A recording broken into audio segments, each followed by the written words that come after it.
Okay, here's just a bit of a test to make sure I can come in properly.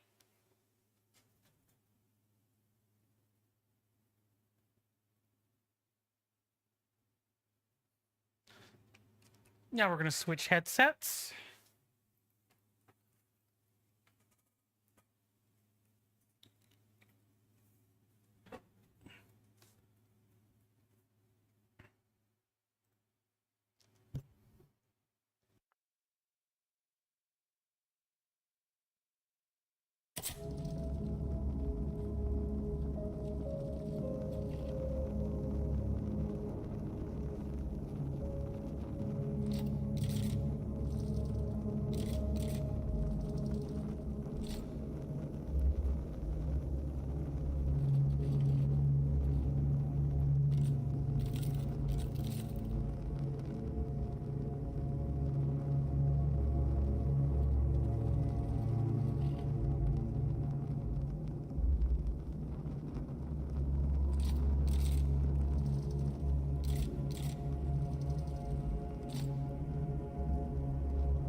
Greetings, everybody. Welcome to the early segment. How are we all doing today? Hopefully all right. Hopefully all right. Hope better than me, anyway. I've got a lot of things on my mind. One of which at least includes getting the hell out of my country of origin. But I feel like I'm landlocked. But I could talk more about that later.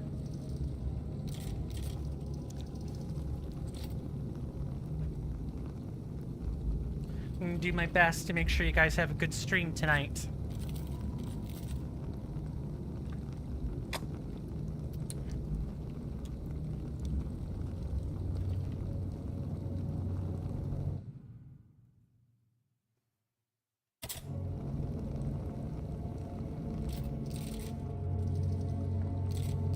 Because I do enjoy entertaining for you guys. I really do. Just everything sucks right now. I don't know how else to say it. I've never felt this way before. The sharpness has passed and the dullness is what's left over. Greetings, everybody. My name is Coinstamp, or Swirling Vortex, or Steven. Call me whatever would make you feel more comfortable. And welcome to another long-awaited, highly overdue episode of Steelrising. How are we doing today? How are we in our health and our spirits? Hopefully well. Hopefully well. And I think it's important to do your best to nourish those things. You don't live if you don't take care of yourself. And you don't live well if you don't take care of your mind and your feelings. If you don't take care of your heart, it will not be there for you to steel you against the things that that would truly overwhelm you. I'm gonna go ahead and change over to the camera. How's everyone today? Let me talk to you about this week. And, last week. This week, I expect to be able to stream. I might lag behind a bit, but I will stream.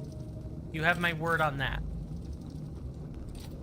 Last week was just bad. And yesterday, I just slept over. I have been so mentally exhausted, I guess is a good way to put it. It's not physical exhaustion. I wake up, I edit videos, I pray, I eat, I sleep, I defecate, and I rinse and repeat it. I've been rinsing and repeating that procedure for well over, I'd say, a year now.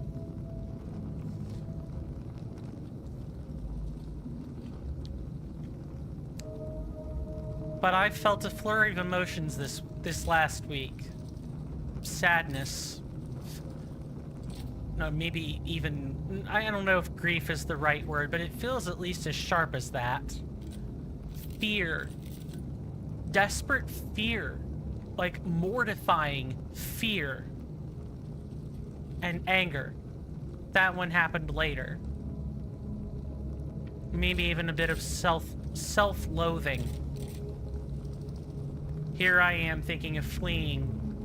The rest of my family, some are content with the results of the election and some aren't. The ones that aren't content are gearing up to fight. And here I am thinking about only myself. I feel very small right now. So small. And I feel like I just need to process those emotions on my own, but I wanted to let you know a good chunk of last week was just me feeling small with all those emotions put together and the stress of the election. Like, all of that together just left me feeling drained, uninspired. I aim to change that. Now, today, I've got some good news for you. If you're a paying member, I don't suspect anyone is. I don't have anything on my ledger that shows that. But if you are a paying patron or coffee member, guess what? I've got content for you. It's on my page. It's the first one posted. You need to be a paying member to view it, but you at least get the sampler so that you can see it and you know the content is there. Doesn't cost much to view it, $1 a month. And that's me playing a game with a couple of gags here and there. That's really about it.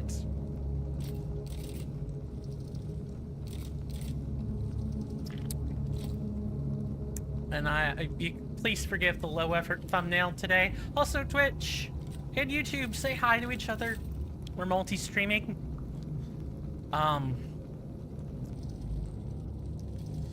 And I plan to get back on track for YouTube.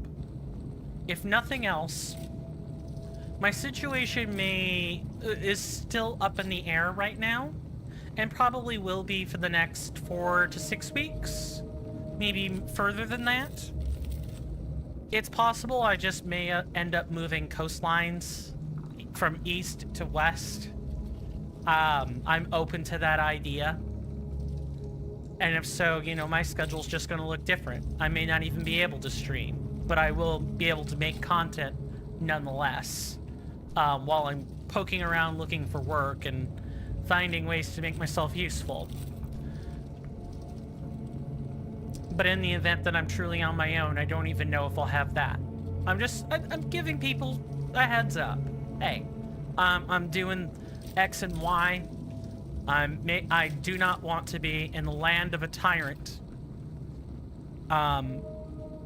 When power transitions on the 5th next month, or in the next year.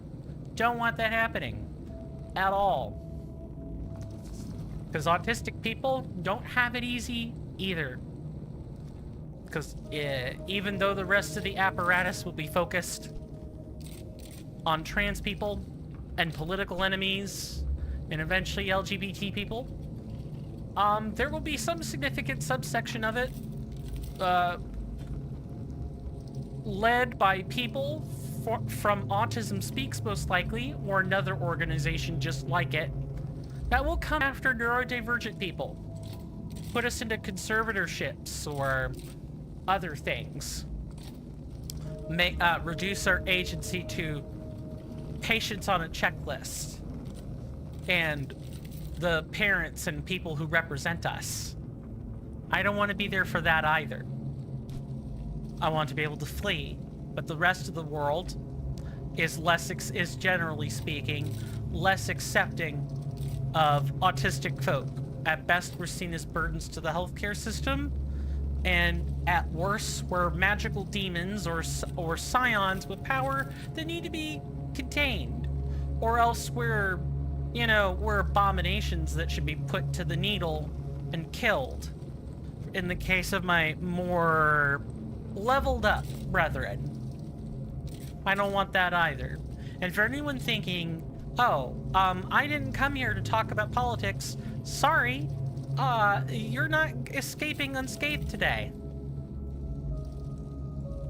This deeply concerns me, and I want to be one of the bastions where people can talk about it, because so many content creators don't want to talk about it for obvious reasons. It hurts business. I get it. I do.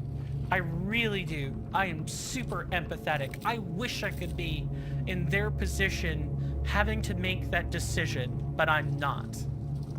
So I will be one of the bastions for the people who cannot entertain this subject, who need these next 6 to 8 weeks to be blissful, peaceful. Distract people with a circus because they themselves are distracting themselves with the same circus they're creating. I am not that man, and I will not be that man. Never. And I hope that is a trait that people can look forward to in me. I am a real person. I am a real human being with a real voice, with real concerns, with rights and privileges that come along with my station in life. And I want people to feel free to share that with themselves, with me and with the rest of the world. We've gone too long without me recapping us in Steelrising, so let's do that. Last time, I really am sorry for the charged beginning, but I needed to get that out of my system. I felt it welling up inside of me, and it was going to make me uncomfortable again. So maybe by talking it out, I'll feel better about it. Anyway, last time we wrapped up business. We exposed Lafayette for the usurper that he was. Let me just shift that over this way. We exposed him for the usurper that he was. We finished up any other remaining business prior to the Bastille, and now we are here at the Bastille, or the Bastille in English. The Bastille is a prison tower. It's sort of like a fortified prison tower. And France had quite a few of these in real life, too. The Bastille is not just some invention the game made. Speaking of inventions that the game hasn't made, one of that is the real history. Welcome to Steelrising. While it is very loosely inspired, after all, there weren't any mechanical puppets that could live and were animated by the magic of the soul, like in Steelrising. The French Revolution did happen. The French people rebelled against King Louis XVI and his wife, the Queen Marie Antoinette. Not only did the people rebel against the excesses of the monarchs, they also rebelled against the indecency of the nobles. It was both all at once. There's a reason why John Sylvain Bailey was rounded up and put to the sword, or more like put to the gallows, really. There's a reason why that happened. There's a reason why, after you know, Robespierre and his faction took over and created the first French Republic, there's a reason why they were looking for Lafayette the whole time. They knew he had ties to the royal family and were royal apologists. He was a royal apologist.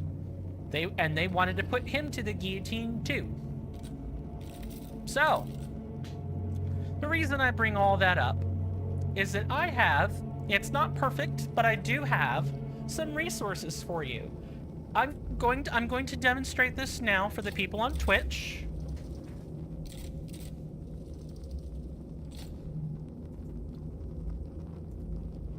Because this command is not available on YouTube, I still need to do this.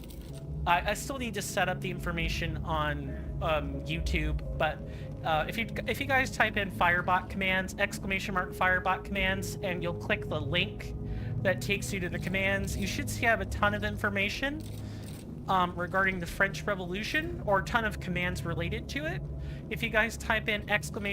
French Revolution, there's a short blurb about it on Twitch, and if you click the link, you'll get taken to the Wikipedia timeline for such an event. And you can click on all kinds of stuff there. Is Wikipedia the best source for your history? No. But it is a source. Not only is it a source, it is a source that you can at least follow the citations on.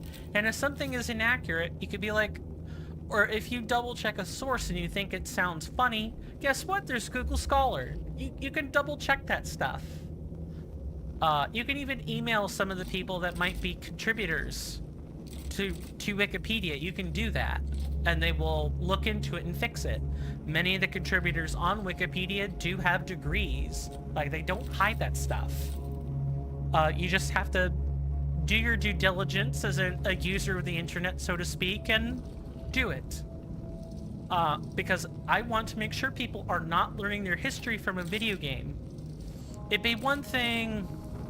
Actually, it's still true even with Assassin's Creed, because Ubisoft makes things up all the time.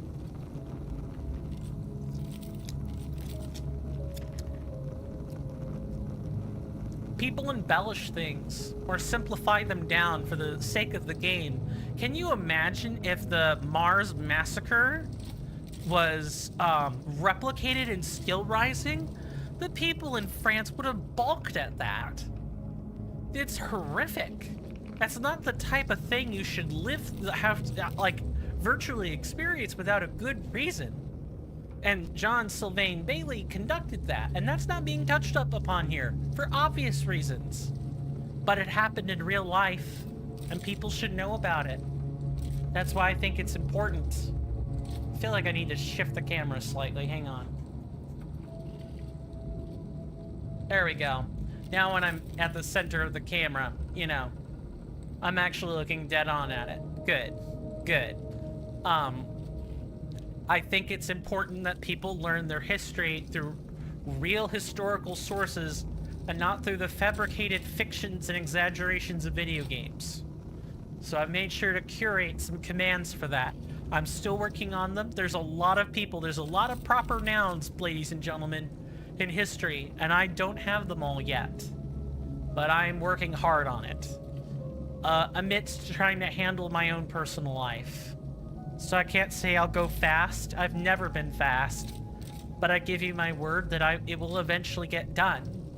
And if not, it'll be because we've completed the game and I can move back to Elden Ring Reforged or something. That's what'll have happened. Now we made it to the Bastille.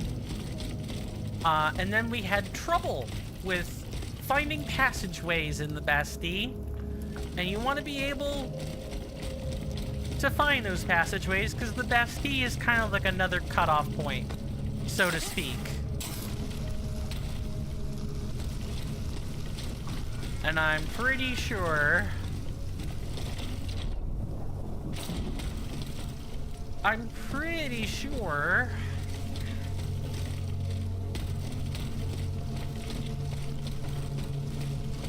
Yeah, we just ended back up in the courtyard, which we didn't need to be. We didn't need to go there in the courtyard. All right, let's go back through here. We actually made it to the internal where the Bastille Tower actually is, but we never actually made it inside. We crossed the moat, but that ended up going into one of the various sub-caverns, or the sewers, I suppose is another way of saying it. And I ended up trying to find out how to get to the Countess of Covet, and guess what? I never did that either. I never looked it up. Because everything that's going on in my real life right now is just too important not... It's too important. I hope I have earned some level of forgiveness and some understanding on that. I really do.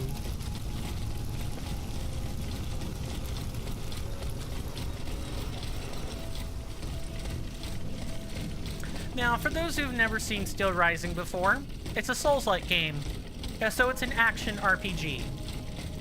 It has platforming elements, and it has combat elements that are similar to, say, probably Bloodborne is the title. Maybe I should just try going through here again, although I was quite sure that failed last time.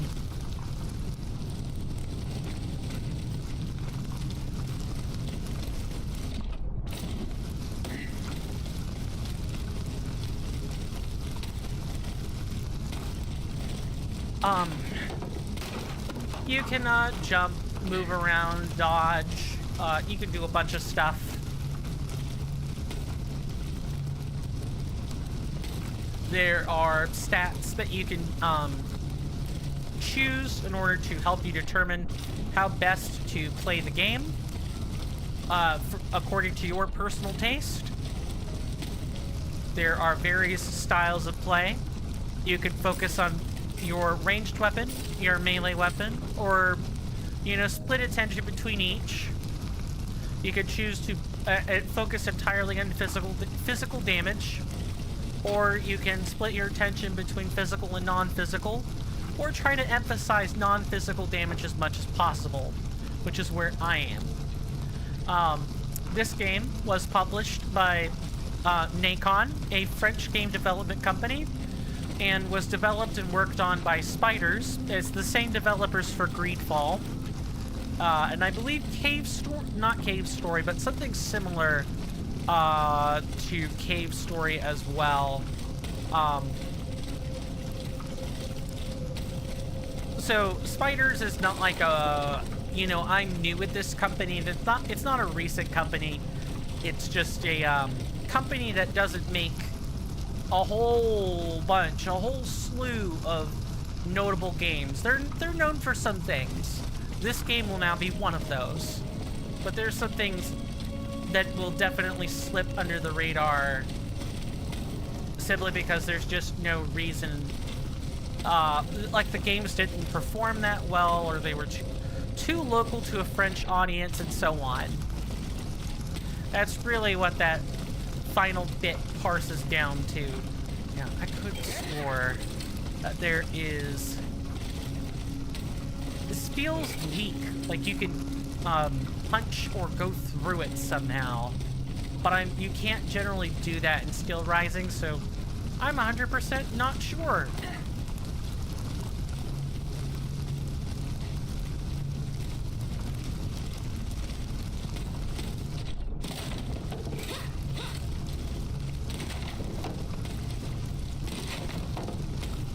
Okay.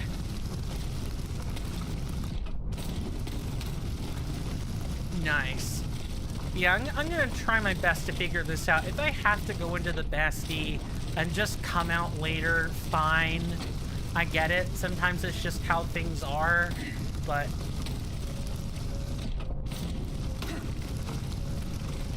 If that's how... Like, the whole point of this is that the games that Spiders produces are fairly linear in the way they're played, and there's tons of missable stuff the entire time. Tons of missable stuff.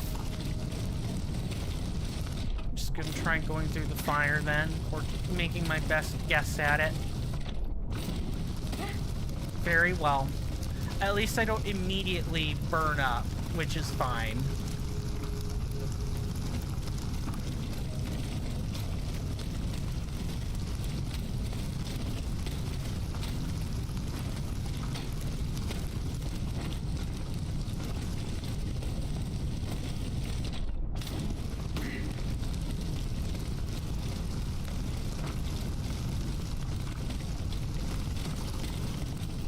And there's not some... Oh, maybe there is.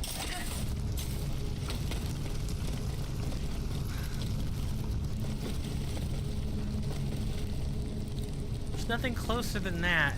I feel like we just have to be one block over, and that's not happening. I guess the long story short is, if you guys like Souls-likes, you're gonna like this game. It is a little bit clunky.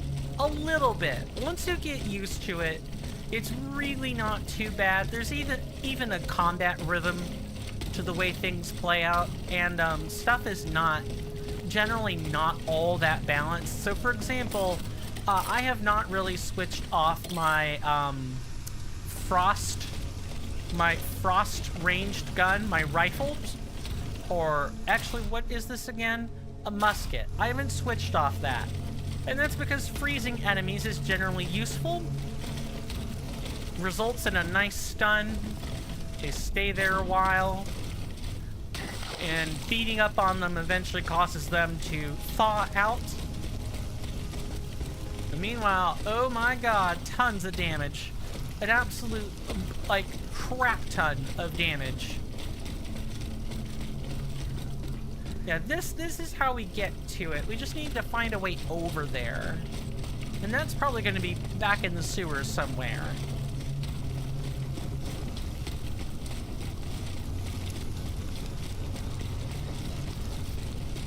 And I've worked really hard to accumulate and collate information together for you guys, so that if you guys have questions, you know, I'm more than happy to answer. Please, please, please don't think that that's a substitute for answering the question.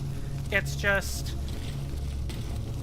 the resource is there in case I've just already said something and I'm about to repeat myself again.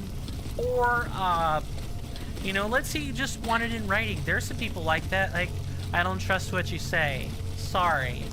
I need to see it in writing. There's some people who prefer that.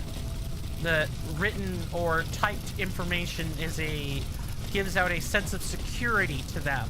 They feel like they're not being lied to. I get that. I totally get that. There are lots of things I prefer writing for. I can be in that camp sometimes. It's very hard to lie with written information, because if you don't lie right, then the information doesn't make sense. It doesn't line up well enough.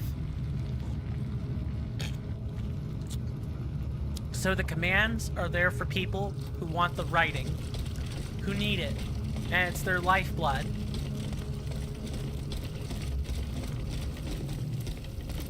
Or maybe I just don't want to bother the streamer.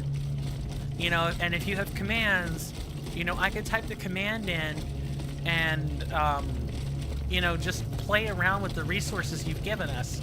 I used to do that with streams that weren't quite so reaction required.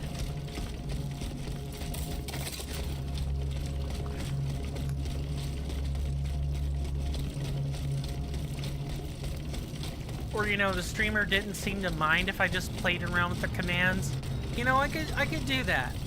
Most commands these days are designed to entertain people. Whether it's like some chat game or, you know, what have you. I just walked around in a frickin' square. But most chat commands serve as a distraction. They're meant to keep people typing in chat, but they're not... I don't find them substantive, if you know what I mean.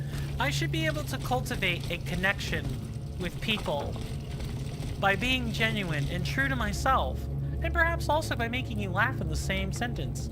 Although, let's be honest, I am known for being an earnest man, not necessarily a funny one. And I can read people's emotions a little bit better than they give me credit for. I am a better listener than I am a speaker. Although I have indelibly worked on my vocabulary. Here's the Bastille. Maybe it's one of those I go left to go right. So maybe I find some other cavern system somewhere. And, come on.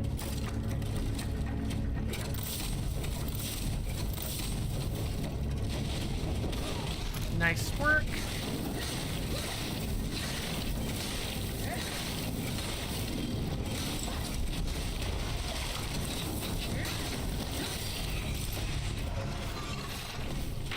I know there's a second one right there.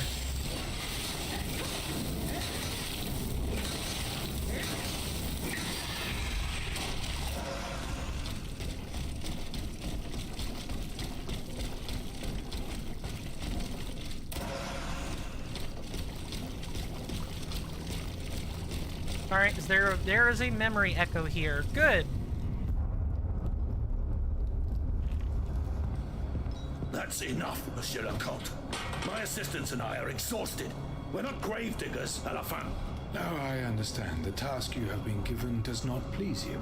Perhaps you do not find it worthy of your high qualifications. Indeed. My family has been dedicated to serving the kingdom for over a century, and you cannot ignore what it has cost us. I refuse to fall that low. Very well. As you wish. Since this is the case, you will have a more prestigious assignment starting today.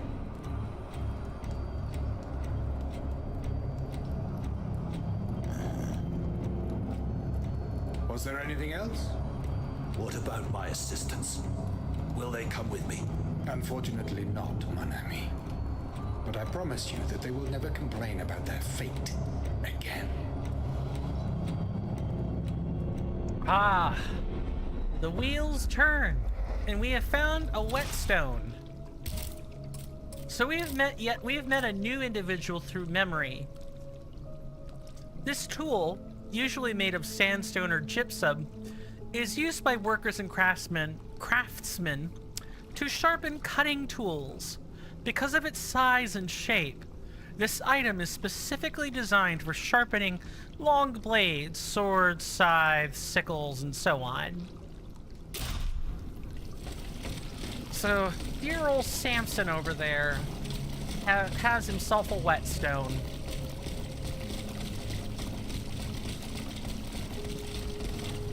Sounds like that's one freeman that,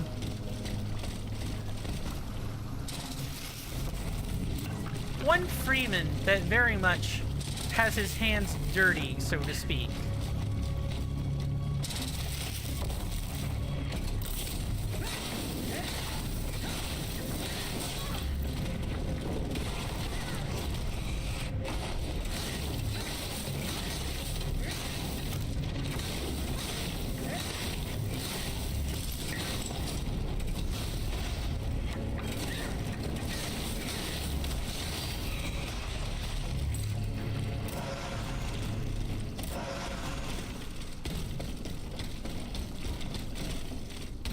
Is that it? Because this was our... Well, actually, I'm not even 100% sure about that. So we leapt down and didn't really... Let's see where we are in relation to other things. Okay. Here's the Grand Bastion.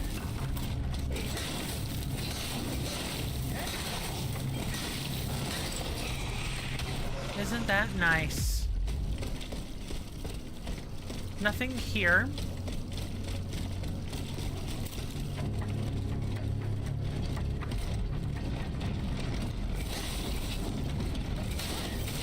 All you need to do with these lumbering brutes is just, you know, try not to let them hit you. And if they manage to do that, that's fine.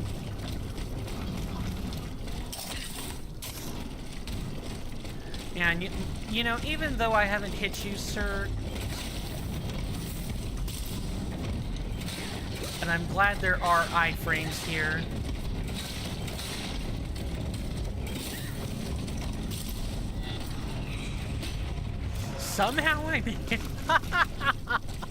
somehow I managed to reset the combat, so he thought that I was in stealth, even though I clearly did a really nasty aerial attack. And, you know, we were able to just use a stealth attack and take him out. That's bloody awesome. Alright, so the quest I'm trying to get a handle on is finding the Countess, because if I do that, then the gunpowder will fall into place. Of this, I'm quite sure. It's just getting to her, and I may need to look it up.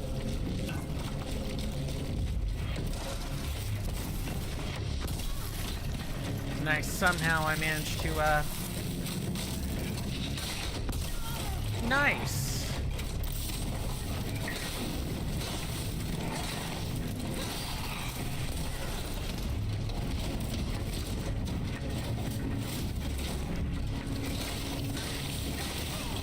One of the nice things is I have a module equipped that lets our alchemical enhancements to our weapons, our status inducers, last for 40, basically double the time, which is usually 80 seconds instead of 40 seconds, and it's fantastic.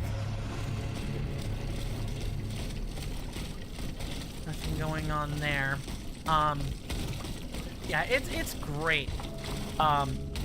Because oftentimes you are floating between melee weapons and ranged weapons. You're not usually exclusively using ranged weapons, as ranged weapons take up alchemical capsules, and you will eat them like, I don't know, say a starving child might go through food their first couple of days, getting readjusted to eating regularly again. Like, the temptation to eat lots when you're starving is quite high. No one blames the child, of course. It's just, that's what it's like being starving. You feel like you just want to eat lots of food. I've been there once. It was not fun. Like that, when you binge eat at your highest capacity at that point when you're starving. Makes sense. To get to a point where you're starving, you have to be, you may have gone a whole day without eating or pretty close to one. It happens. There's some soldiers who are trained on that hunger, and they know what it's like. Okay, so we knew the one hole. There was another one. When we jumped across here, this was how we got down to the Bastille's moat in the first place. Not only that, but there's like an invisible wall, so we can't even climb over it anyway. Like, that's not happening. So our way back out of the Bastille is through this hole. I may need to look it up, ladies and gentlemen. We'll see if that even has to be a necessity, and I fear it might. Unless someone is willing to steer me in a different direction, I'm pretty sure I'm just gonna have to go look it up. Which I'm utterly okay with. Nobody is required to do anything here on this stream. I always ask, and it's always nice when people do things, but it is never required. Your purpose here should be to have fun and be entertained. It's the whole reason I'm streaming. It's for people to be entertained or be able to share in the current events that affect us all on a daily basis. I'm not a place you go to for just simply funnies.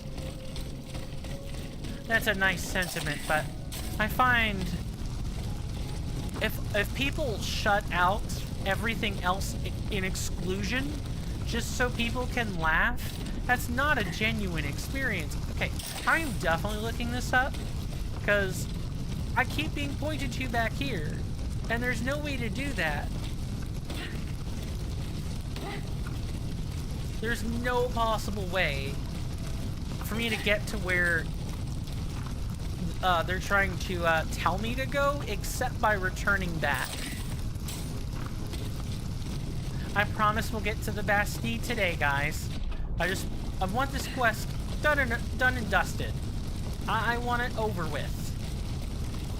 And I apologize for not having looked this up ahead of time, but again, I hope people will forgive me for being worried, for being a slave to my human condition.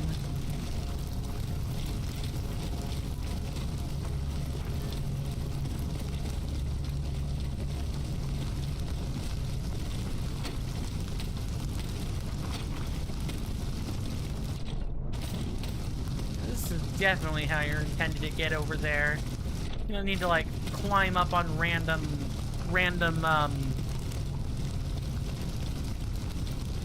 awnings to do that.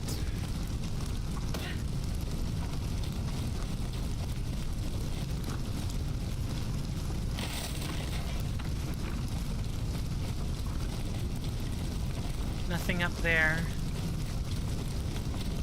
Wrap back round. And we can head this way. I don't think I ever went this way.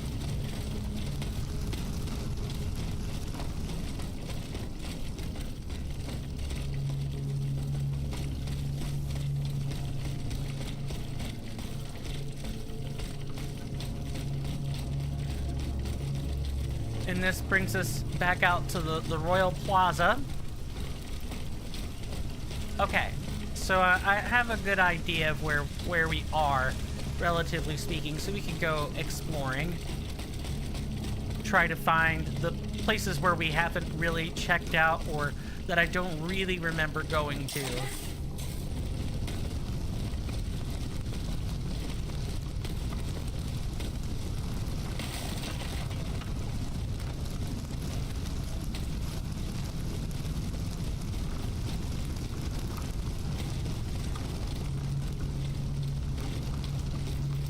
Pretty sure we wrap back around to the other side.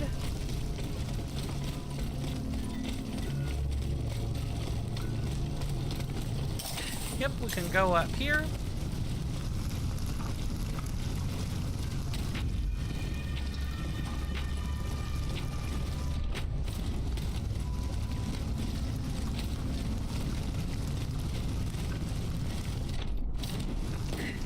Can walk around, but literally as soon as we get here, I don't know what to do. And even if we get above, she's down through the sewer.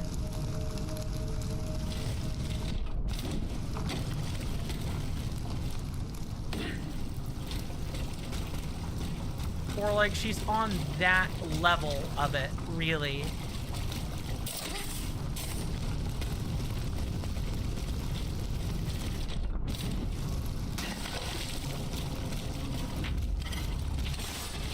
Gotta be careful.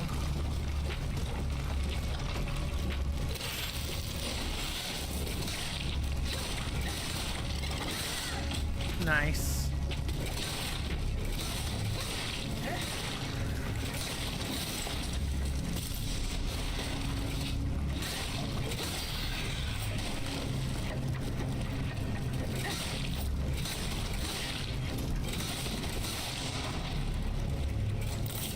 I gotta bear in mind that the big guy could be coming after me at any given time.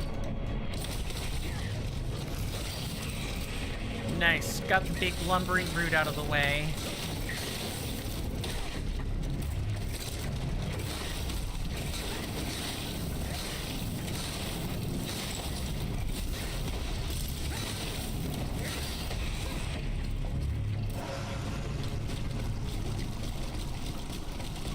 Go here,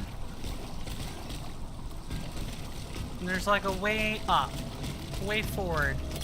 Maybe I should try going the other direction in the first place. I am 100% not sure of what I'm doing. It's like right here.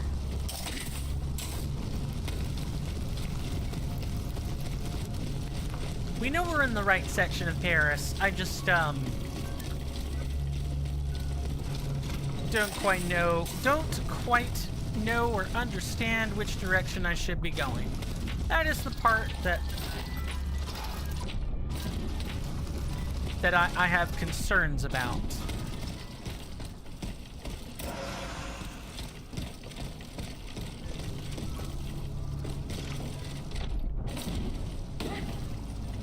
Oh, really?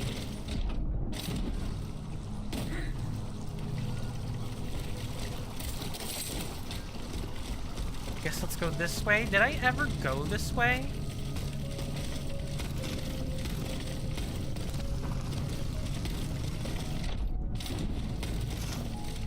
I feel like I have. It's what we jump over.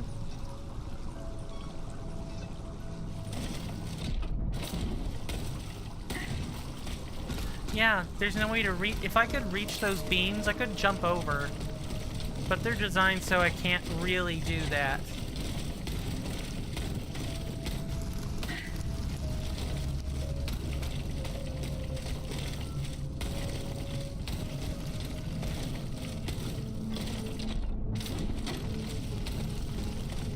Climb up on this grating. Nothing. That archway isn't real. What the heck?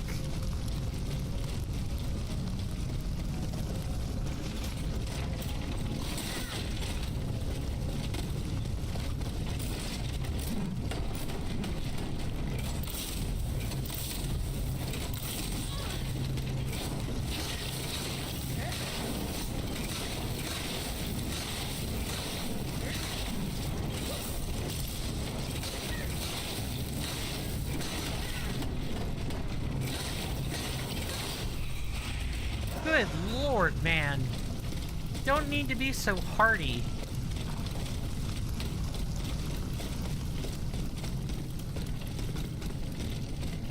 Okay. I've not been here before, or I do not remember being here.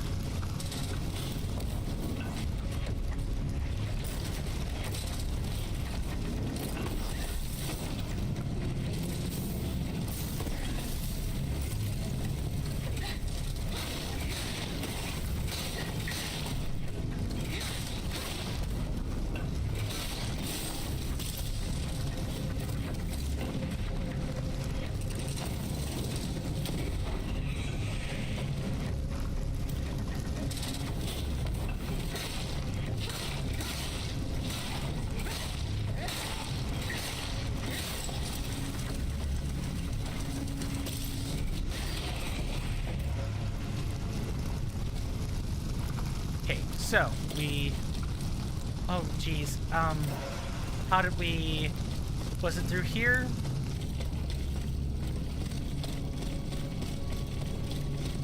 Yes, through here we defeated this guy.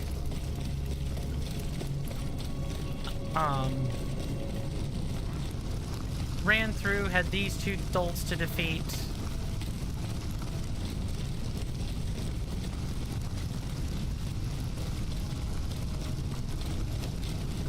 And I'm pretty sure this door had a latch on it. Because if we look, that's over there for people to find.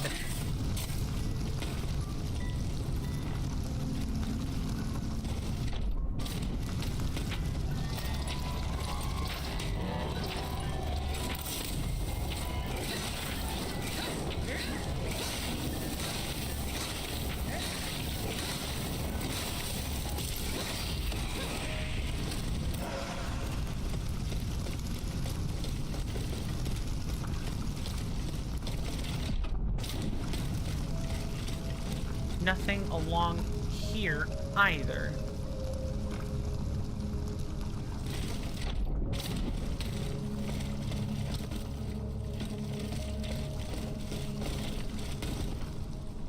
I feel like I'm gonna need some precise jumps or I'm not getting this.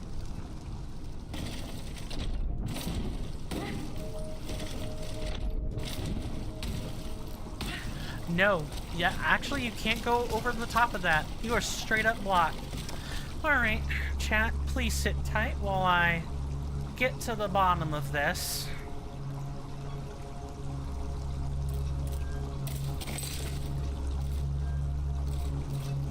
So, how's the weather?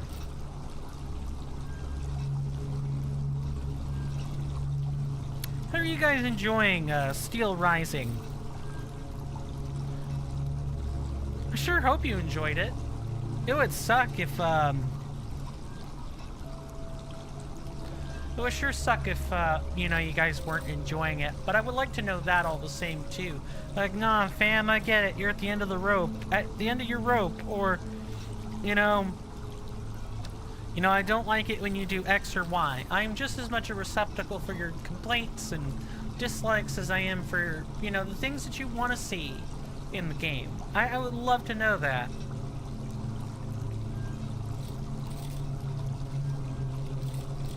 Nope, that is Gmail, which I do not need to be opening.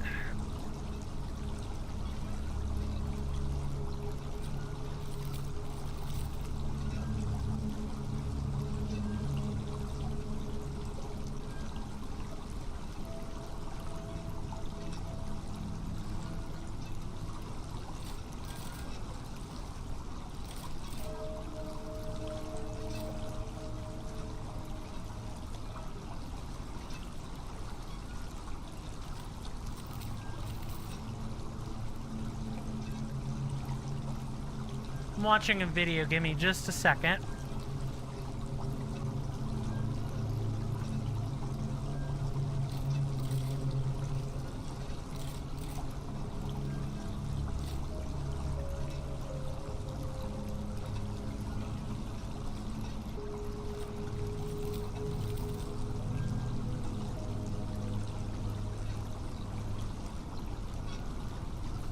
Okay, I think I figured out what was wrong.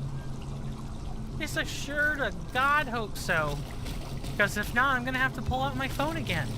And that's gonna be unfun for everybody involved. Nobody likes it when I have to whip out my phone for things.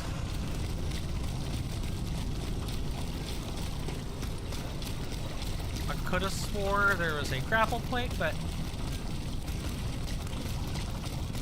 guess not. Right, loop back around. I've been told, or I've been told, that would imply I talked to someone. I've seen people say, oh, you know, you have to do a really big, fat, nasty loop around. And I've seen some other people say, no, you don't need to do all that.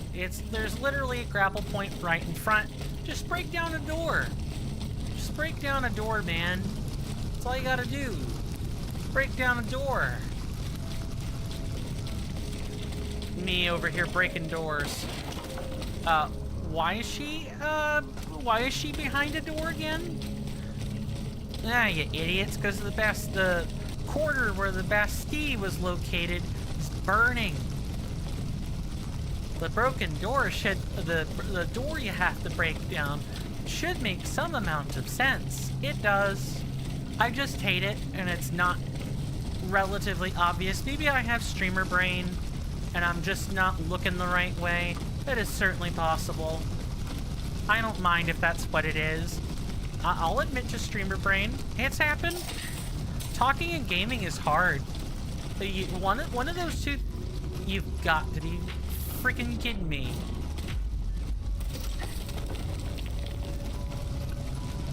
Please don't tell me it's this.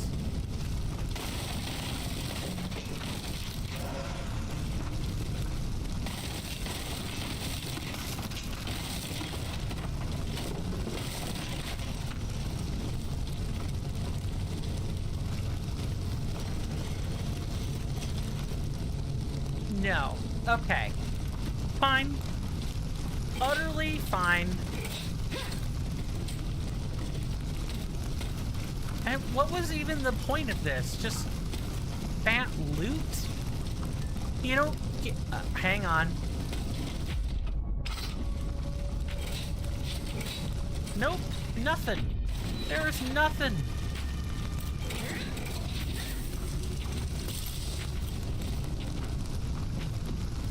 Except random glitching. I'm getting out before things get worse.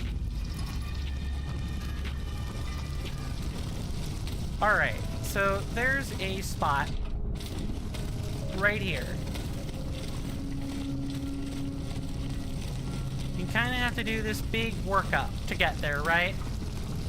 So, she's supposed to be past here. I think we all can agree.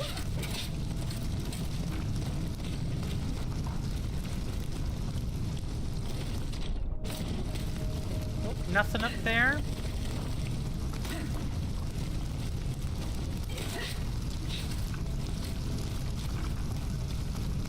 See, I feel like yes, I got to her before. And got stumped by like the last part.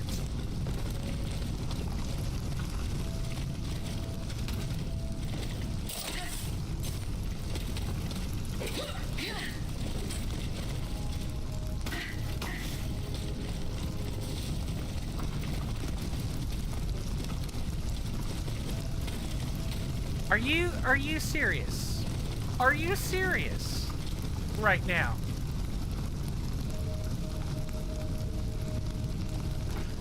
Streamer brain. That's what I'm gonna say about that.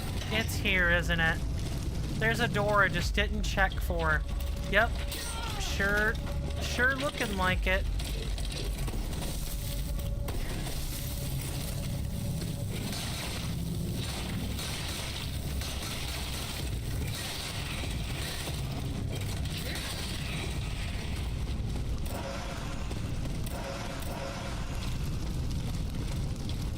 FML. My God. We're not gonna just leave her there. She'll be eaten by rats. What would you have us do? Are you willing to risk your life just to go bury her? Absolutely not. But still, what a sorry sight. The day has passed and I can still hear her cries. It was blood-curdling. Who could be so cowardly as to attack a half-crazed woman? Oh, I'd wager that it was a stranger I saw hanging around here for 2 days. Oh yeah, I remember. A sort of strong man with a pock-marked face, wasn't it? A frightening face, really. He was asking about the Countess, and he was insistent, the brute. But I knew how to hold my tongue. You know me. But the cutthroat must have succeeded in the end. God knows how he tricked the Countess into letting him in. That's true. Our Countess was a highly suspicious woman. But why did he want to harm her? No doubt it was because of those old rumours. As crazy and poor as she was, it seems that she kept a small treasure hidden under her bed. All that remained of her aristocratic life, it seems. Ah, frickin' hell. Oh no.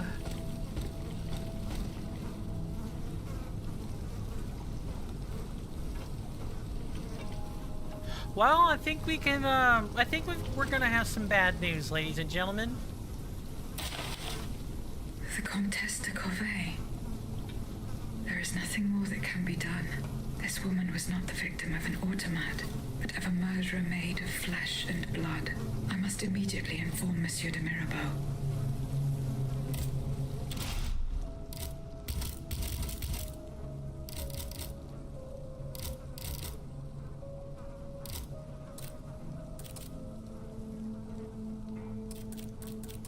I'm looking for this letter.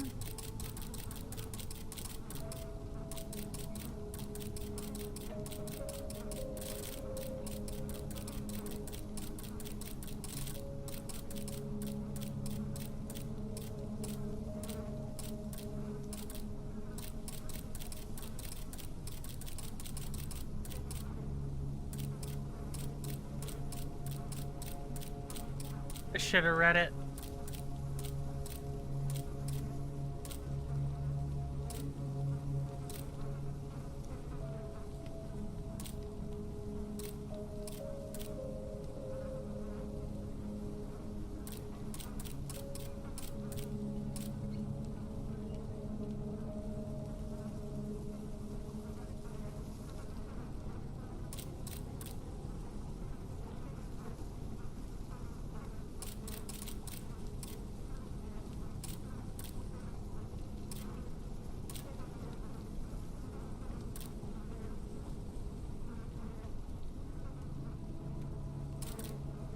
So it would be this letter here. Covey. Okay, and I did hear Aegis say it, so I know what it is. We're gonna read this letter, and then we're going to go. We're gonna take our break for the hour. I normally take 5-minute breaks. I usually run a minute and a half of ads on Twitch, just to kind of help keep the pre-roll protection going. It's pretty much my compromise between running them every half hour and, you know, not running any whatsoever, which would just leave me at the mercy of whoever sits through pre-roll, because I can tell you most people don't. Anyway, if you guys like this content, and you know, you don't mind bearing with me, please follow, subscribe. The algorithm commands it. My lifeblood requires it. I'm trying to make more assertive calls to action, because I hear if people hear a please, or if you feel like it, or if you do want to, you know, people usually don't. So I'm trying to be more assertive. Subscribe, follow. You get rewards. You can join a Discord. I promise that the reward is worth it. Take a chance. Do it today. Dear Madam, my former wife, at the hour when, all strength having abandoned me, I am about to expire, I wish to assure you that I bear no ill will for the innumerable misdeeds you have accomplished to my detriment. Let us turn our backs on past quarrels. I do not want to die your enemy, but to go in peace, and promise you reconciliation beyond the grave. To this end, you will soon be visited by a man named St. John, a good man whom I have charged with carrying out my last wishes. Knowing your distrustful nature, I ask you to welcome him, not to keep your door shut to him, and not to be frightened by his uninviting face. Rest assured that he has nothing but good news for you. Adieu, madam. Your former husband, Victor de Riquetti, Marquis de Mirabeau. Marquis. All this over blood and treasure. Sadness. Womp womp. You know what we say to men like him? Do you? Do you, chat? I know what I would say. That man is the scum of the earth. Moriarty special. Scum of the earth. Now, it is break time. I want to thank you guys so very much for watching and hanging out with me. Even in abject silence. Lurkers are the backbone of any stream, and of course you guys are welcome here. You may see a Niv pop in from time to time and say random stuff when I go to demonstrate commands or type things in.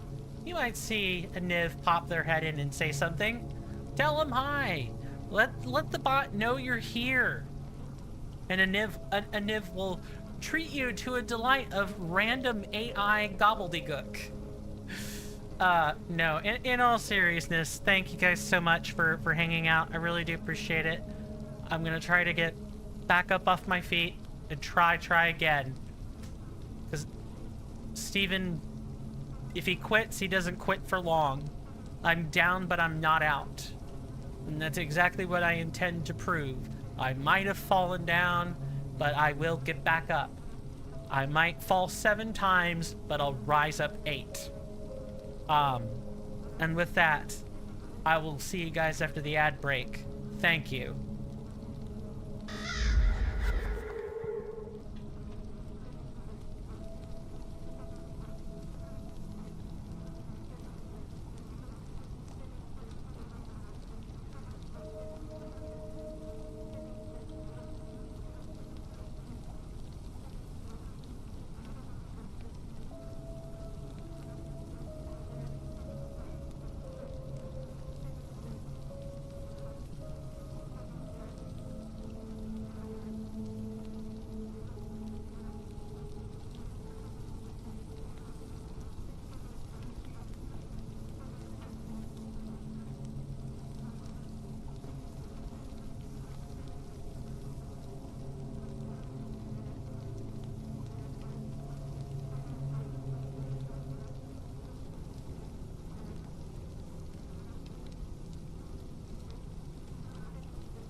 Sorry about that, folks. I am back.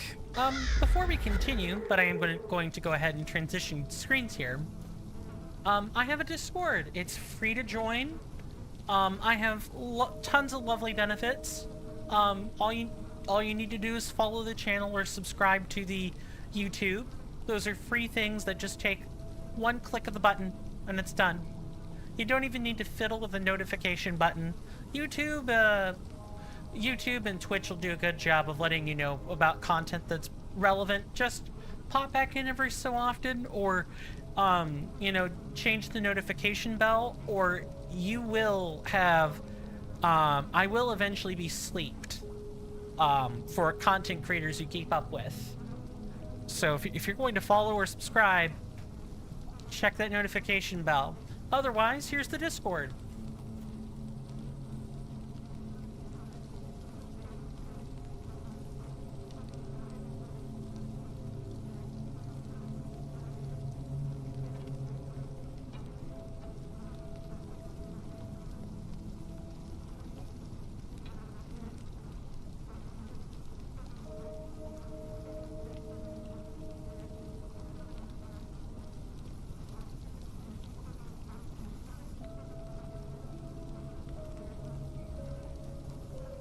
Okay, for you guys on YouTube, most commands you can access have an asterisk by them instead of an exclamation point. It's meant to differentiate the two platforms more than anything. But I have a link to the Discord. It should also be in the description on YouTube. I am not 100% sure on that one. If it's not, let me know and I'll fix it right away.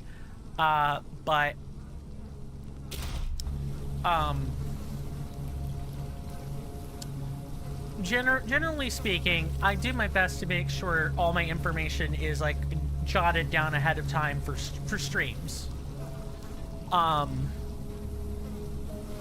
Discord's pretty quiet, and following gets you free emotes for Twitch, 5 emotes to be exact, and I can tell you all the benefits you want, but you are not required to follow. All that I ask is that you tell me if you're having a good time or not. That's really about the only thing I'm looking for is just feedback. I'm a huge feedback person, and I don't mean data feedback, because you can only interpret that so many different ways. I always find it's best that if you're actually vested in a streamer, or a content creator, or an entertainer in all of the respects, give them feedback.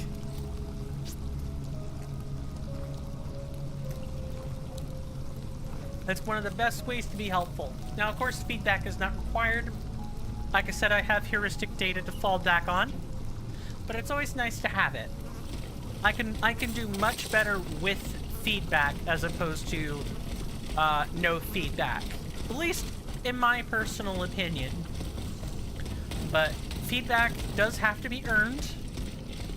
People do not just give it. Well, people don't give it freely. You need to earn enough of their respect, of a person's respect. But it is totally up to them whether or not they want to give you any feedback at all. Okay. So now we can go to the Bastille. We can just... we can head back to the courtyard. We can actually do what we're supposed to do, because the gunpowder quest will show up at about the same point on the map. Just about. Couldn't be happier.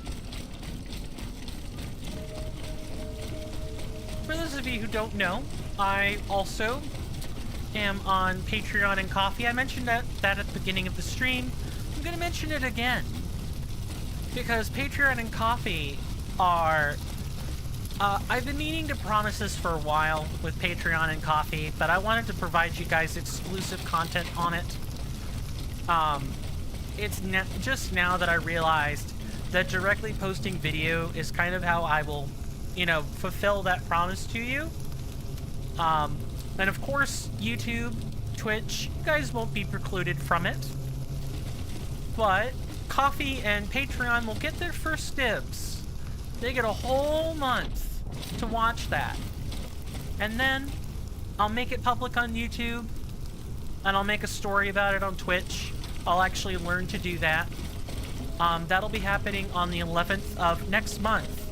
So about 2.5 weeks, roughly, before a transition of power takes place, and American life as we know it is totally and utterly warped beyond all recognition. I count. Tomorrow I plan on sitting down with my folks and actually getting the passport on its way to being ordered. It takes 4 to 6 weeks. If I'm lucky, I'll have 4 weeks of time, maybe a little bit less, to get the hell out. Although I'm still not utterly convinced I'll be able to do so. As again, as I've maybe pointed out, but perhaps I did so too generalistically. If you're applying for asylum, that's kind of one thing. But if you're applying to actually be a citizen of a country you've traveled to, if you're on the spectrum, getting an official diagnosis really hurts you. Some countries have conservatorships. Others make you dot paperwork all the time. And other countries preclude you from doing things like marrying, owning firearms, if that's a right citizens get to enjoy. Certain jobs. Even here in the US, it's not all sunshine and roses. If I had the proclivity for it, I couldn't be a pilot because I would have the tism. And they don't want meltdowns. I don't have any meltdowns to speak of, but they would be talking about autistic people in general.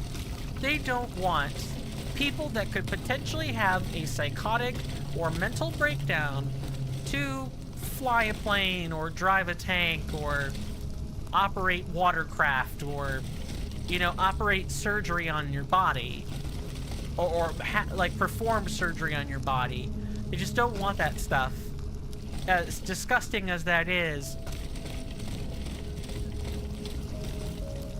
And you'd think, as loath as I am to say it, because I hate the show, and I hate what it represents, but you'd think with a show like The Good Doctor, that people would destigmatize autism, but really all it does is just put us in a camp and say we're all like the main actor. We're all like him, and we're not. Like at all. I know. People didn't come here to listen to me prattle on about disability rights, because that would be the broader umbrella to which I'm speaking to. But it's important. People are super freaking ableist. Super ableist. Even now, I bet if I asked my folks, I asked my mom, my dad, my stepmom, and I asked them to be honest with me, they might actually say, yeah, autistic people can be a liability. You sure hope they wouldn't say that, but I'm asking them to be honest. I'm not going to bite their head off for it. A lot of people think that way, and it wouldn't be unheard of for them to think about it that way. Now, you certainly wouldn't want a level 3 autistic person. That refers to the level of needs, by the way. You certainly wouldn't want a person like that flying an airplane, but they don't have the capacity to fly one in the first place, so it's fine.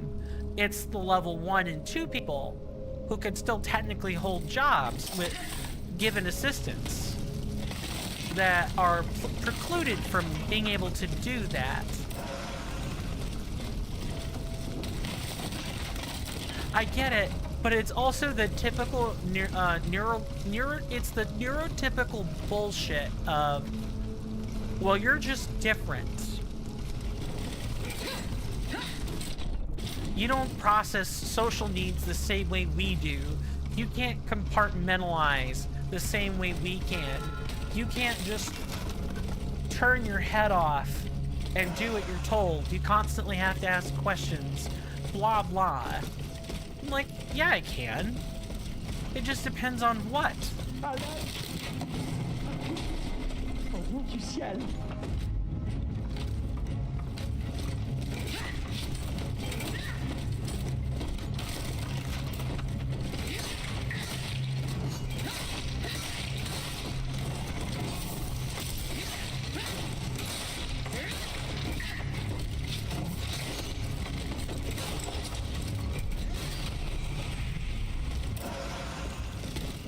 Dirty iron key. Hello, prisoner. I'm listening, monsieur. They abandoned me. The jailers. It's been days, maybe weeks, since I've seen another living soul. I'm hungry, madame. I'm ravenous. I have nothing to give you, monsieur. If that's true, then may death take me. I'm hungry, madame. I'm ravenous. I have nothing to give you, monsieur. If that's true, then may death take me. Damn, dude. I'm sorry. God, if I find something edible, I'll give it to you. You've got my word on that. Now, we got a sturdy iron key. The head of this very ancient-looking key is etched with the arms of the Bastille. Its size, substantial weight, and remarkable strength suggest a special purpose. It undoubtedly opens one of the heaviest and most impressive doors in the sinister 400-year-old fortress.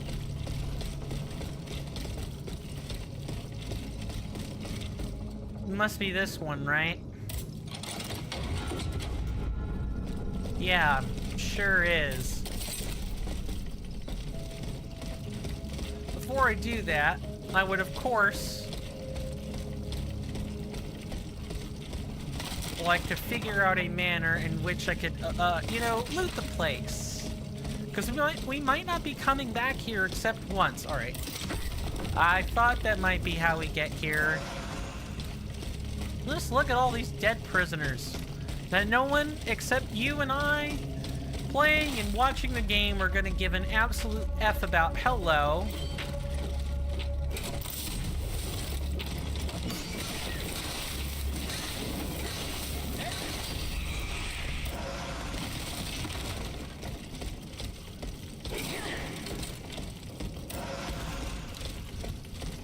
Anything else?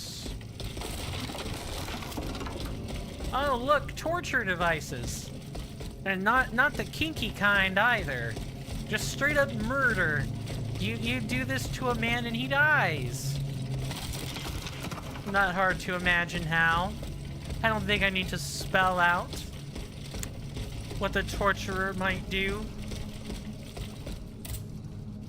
I'm hungry, madame. I have... Yeah, I gotcha. I'll try to get you fed. Just... please be patient. On the orders of the General Staff, the gunpowder for Marsangi will be stored in the old underground gunpowder depot. Jourdan de Launay, the Governor de la Bastille, or the Governor of the Bastille. And we get the key to the gunpowder room. This antique iron key engraved with the arms of the Bastille was found in the office of the Governor de Launay. It is obviously the key to the fortress's former gunpowder room, an underground room where the precious cargo stolen from the warehouse at Les Invalides was kept safe from thieves. It's unfortunate that my flames ran out, but it's fine.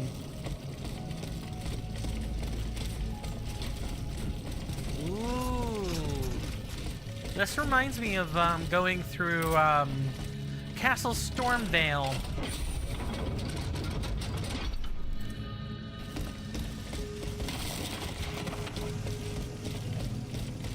This exactly reminds me of that. So we have a small courtyard.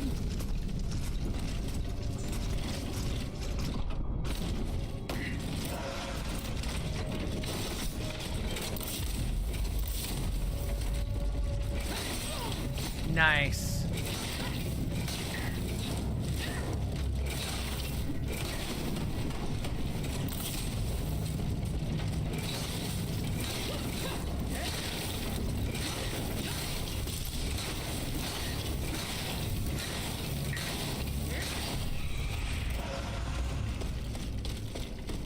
At least we didn't lose too many capsules to that.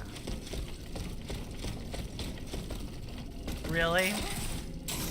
This bag is what you expect me to dash for. You damn right I'm gonna dash for it.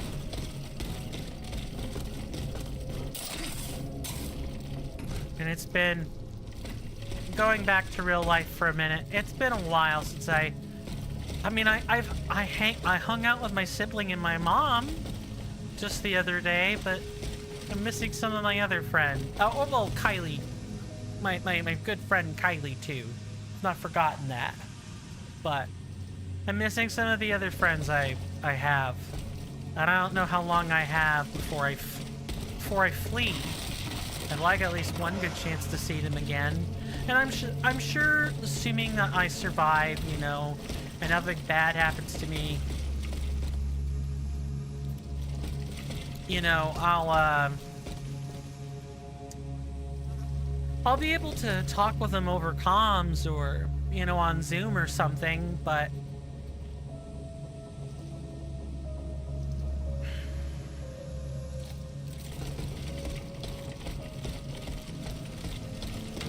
I know my friends' lives don't revolve around me.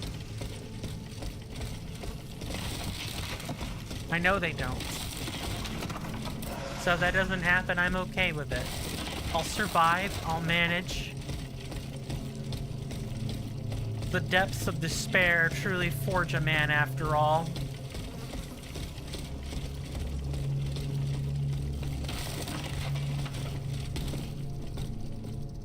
Is there anything at all? What I don't know. So there's this hole.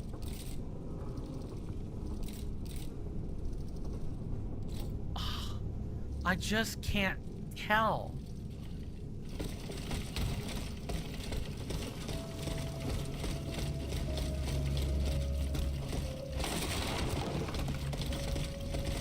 I know. And you know what? I'm privileged. I'm privileged. Because the America that will come to pass is something I could probably squeak under. If I only kept my mouth shut. I don't want to do that.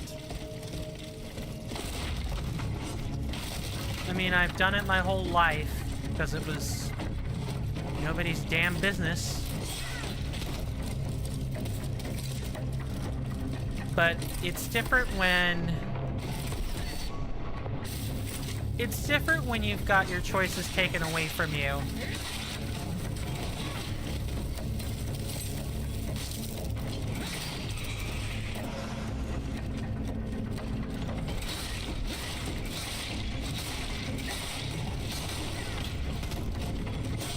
Nice. Extra nice.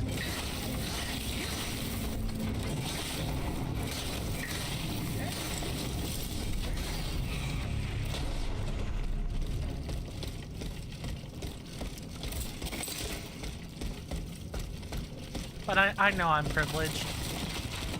There are people of color who are also LGBT or autistic who have it harder than I do. Way harder. I can pass. They can't. The eyes of the government will be upon them. Whereas if I pretend, I can escape. Although they really only have but my own recordings to look at, so... Hey there, Shadows of Six. Welcome. Welcome. How are you doing? Welcome to the stream. Hope you enjoy your stay.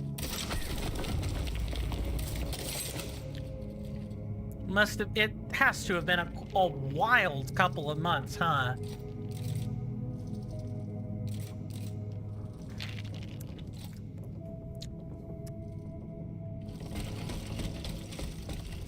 You caught me just getting ready. I think the quest is slowly slipping away from me. I need to really probably go back and get this gunpowder. We are in the process of exploring and completing an objective at the Bastille, or as the French say it, the Bastille. And I'm at a crossroads with where I can go. If I jump down, surely I will just have to climb the massive tower again. But on the other hand, what I don't really know is whether or not I'm being led on a wild goose chase and I should just keep heading straight. Spiders, that's the game company who's developed the game using their Silk engine for this game. They are well known for making pathways linear. Now this is Bloodborne inspired, so in fact the game is linear to a good degree. It wouldn't be Bloodborne inspired if it weren't. But even with all the linearity, you can somehow manage to find a way to get, well, stuck making a choice. I guess it would be here, wouldn't it? But how the hell would I get there? That's the thing that worries me. How would you even get there? If only I could save. I'm pretty sure... Where was the last Vestal that I activated? Okay, here. Fine. If the last Vestal is here, then let's take a chance. Somehow I'm not dead. Cool.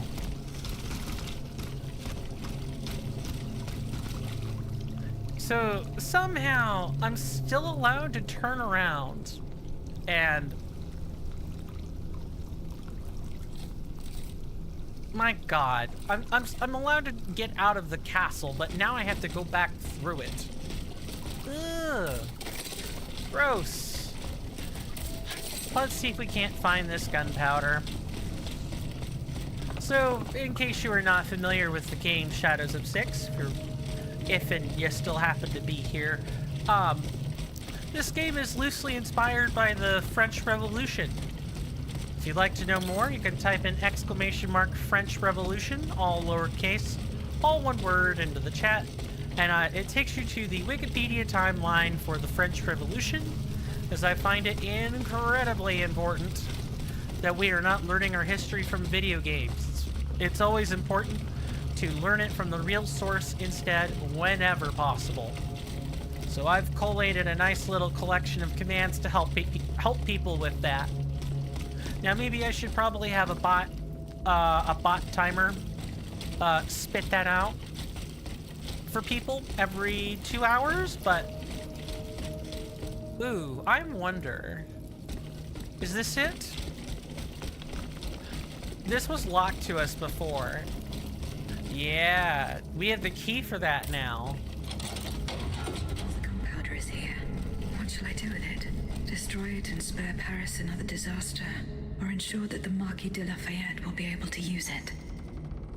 I mean, we also have the option of taking it to Lavoisier and let him decide what to do with it. And not let the Marquis use it for some nefarious purpose, but whatever. We're here now.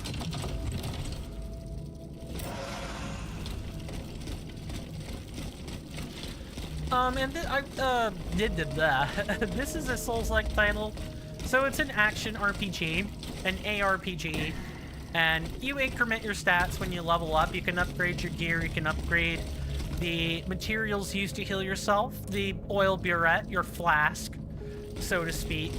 It's really, when you get outside of the clunk that this title has, it's not terrible. It's got great fundamentals. Things just need to be a little bit more spelled out in some places than in others. That's all. Okay, we clearly aren't missing anything, insofar as I can tell. So I think we should just be good to go up and collect the gunpowder. Hopefully, Shadows of Six, you are in good health and in spirits. No need to reply if you aren't interested. I'm just giving you a good sentiment of wishing for good health. That's all.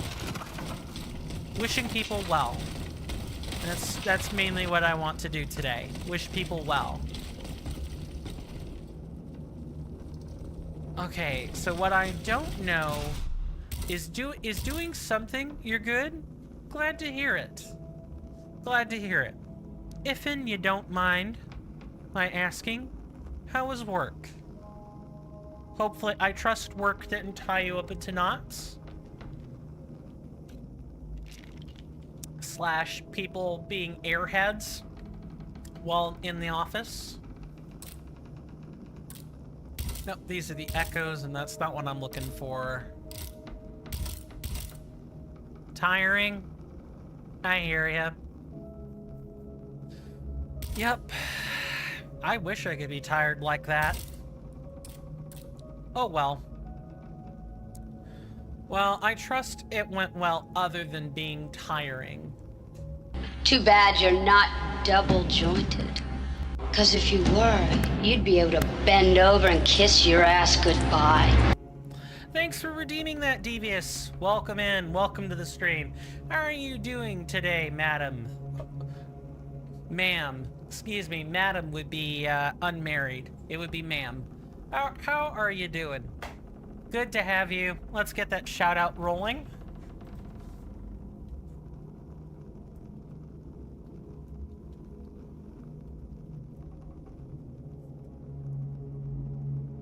It's okay. It's your day off. Been gaming all day. Yeah, I hear ya. I hear you. Aniv. Aniv, buddy. You can't be doing that. You don't have the authority.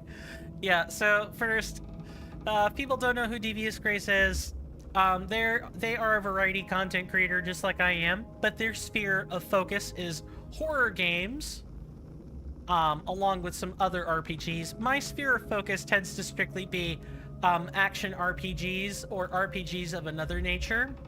I usually don't deviate outside of that, although sometimes I've been known to play a good action platformer or two.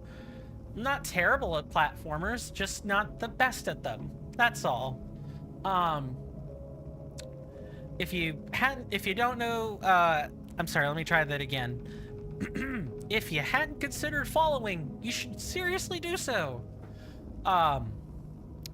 They are a dog groomer in their spare time / that's what they do for work as well. So I imagine talking with animal or talking about them, talking about animals with them. Holy Lord, can I not talk? Might be a nice conversation starter. Much as talking about the sciences with me is also a good conversation starter. I'm especially a big biology nerd. If there's anything that gets, my thinking brain going, is thinking about what people will be doing with 3D printed tissues and biophysics and stuff like that. But glad you're here. Thank you again for the redemption. That has put some pep in my step. Now, as for Niv, Sir and or Madam Aniv is a Markov chain. Let me look this way. That's where the camera is. Aniv is a Markov chain. A Markov algorithm AI chatbot. A Markov chain algorithm AI chatbot. A Niv can be in up to 100 chats simultaneously at any given time, and it replies based on the feedback that it is taking in and receiving from all the chat rooms it's in, as well as training data based off the Super Metroid speedrunning community chats. These would be your Emmets, your Oats and Goats, so on and so forth. Those people, those content creators.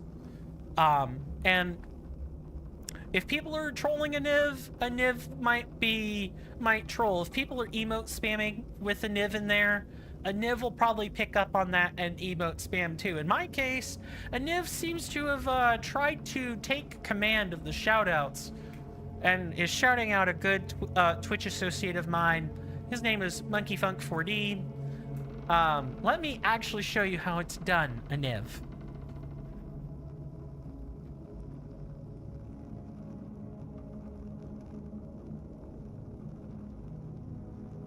Look at a Niv, making me shout out people that probably aren't even here.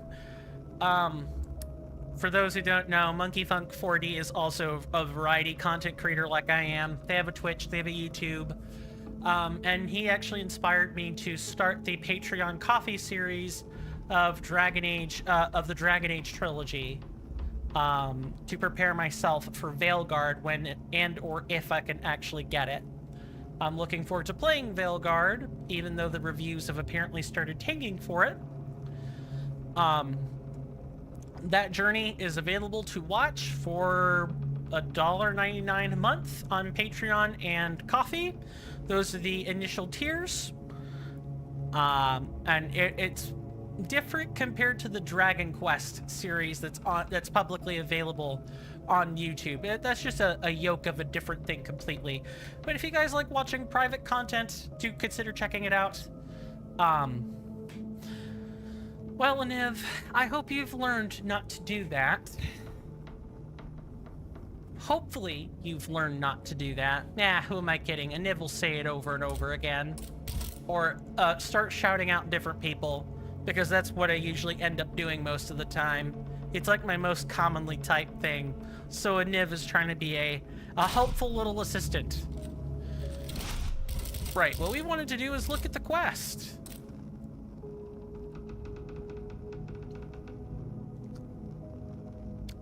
Ah, okay. So if I want to help Lavoisier, then I need to flood. I need to render the gunpowder inert or non-harmful. Let's see. On inspect, let's see. Where did we leave off? After reaching the Bastille, Aegis found the underground room where the gunpowder was stored. So we did find that out. Yeah, there's actually some quest text we should make sure we've read. And of course, this game is based on French history, loosely. So there's a lot of spoken French. I'm bad at that. Now, I've gotten better at some of the proper nouns because they're said over and over again. But, yeah, I'm not the best. The language that I'm I'm okay at, and I'm much better reading than speaking it, is Italian. That's what I spent my time learning. French, well, French people, you're gonna have to forgive me for butchering some things. I sure to God hope you were in a forgiving mood, because if not, okay. It's not for everybody. We're gonna use this and flood it. The city has seen enough destruction. Now, I know that non means no. Most languages have something that roughly translates to no. It's like the most universal thing. But it's the my gods or the wells or like prepositional things that obviously I'd have a hard time with. Even in Italian, I don't do great at that. I can read it, but don't ask me to speak it. I'll butcher it big time. I think we just had the Bastille. Yes, we actually just have the Bastille. Let's get going. We got a tower to climb. We got a boss to kill. We gotta get schmovin'. Mon Dieu, isn't that my god? Like, I've seen it. It's just... No, I always forget. You don't say the N. There's no N. It's silent. We, yes. See? People are probably hearing me butcher it right now. Maybe if I practiced, I'd be better at it. And I have Duolingo. I know where to start. I just have to feel vested enough to do it. And if I'm being quite honest with folks, I've got about 6 other things I'm trying to do. One of which is getting my passport, you know, all taken care of. So learning French is very much at the bottom of my priority list. It's not something I wouldn't consider doing, just way down there. Way down there. And I'm willing to bet everybody kind of has a similar priority boat where maybe not necessarily everybody's packing bags or gearing to leave, but the world has gotten more hectic over the course of this year. And this is the busiest time of the year for some people.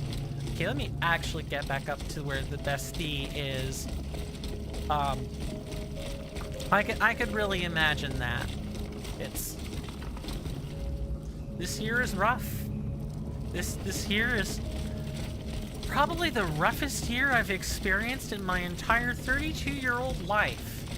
And I'm sure there are people, I know there are people, who wake up to civil war every day. I'm looking at the Ethiopians when I say this. I'm looking to the people who wake up and find their country bombarded with ballistic missiles and constant rocket shells. There are people who wake up to an agent from Russia or something, and they wake up having to fight one off, or come quietly or get hurt. An ultimatum. Or people are dealing with the blowout from COVID, or insert any one of the world's big problems. It sucks. And I guess for a while I just wasn't... I knew about the Ethiopian Civil War. I knew about the Russia-Ukraine war. We've lived through COVID. We've lived through a number of natural disasters.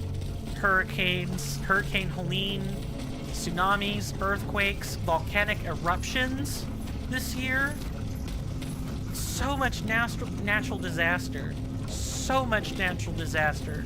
So much death and carnage. But I guess I was a good deal removed from a lot of it, right? I'm a US citizen. Most of the world's, regional conflicts sit in a couple of oceans and seas away. Or, that's for the upper echelons of government to worry about. And not here at home, not here with me, where I think about it every day. For me, Helene and the election was like my first taste of that. It's nowhere near what other people are dealing with, but it's not something I'm used to,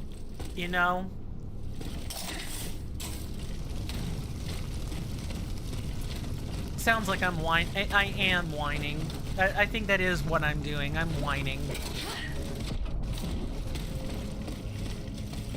And I'm sorry that people are having to put up with that and hear it. Oh right, you want food, I can't give it to you yet. Maybe we'll find something in the prison that does this.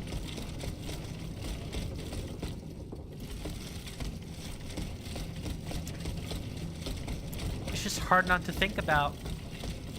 I'm doing my best though, guys. Honest. I have been thinking about what I want to do with my book, just to kind of switch subjects. I'm thinking about where I want to take what I'm writing. Oh, can we upgrade something else? We can upgrade something else, right? Think that's what's happening? Ah. There. Module slots all upgraded. We now have level 3, module slots for level 3 modules. Awesome. Looking forward to that.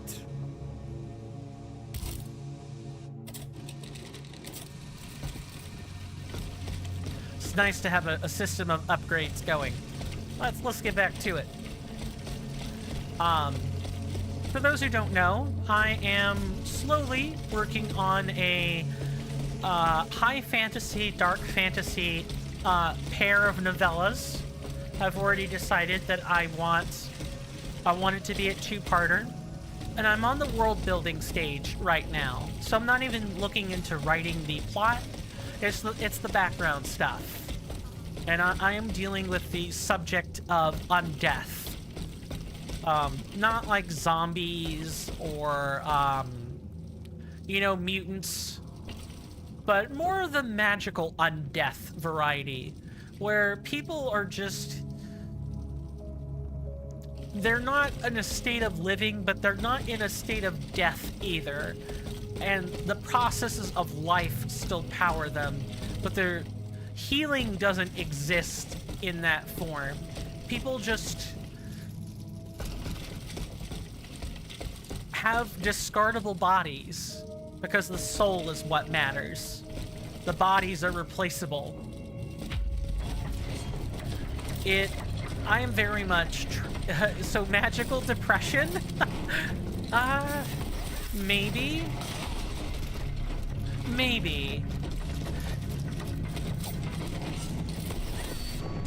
I'm trying to think of a good analog for this. I'd say Resident Evil, but that's not right.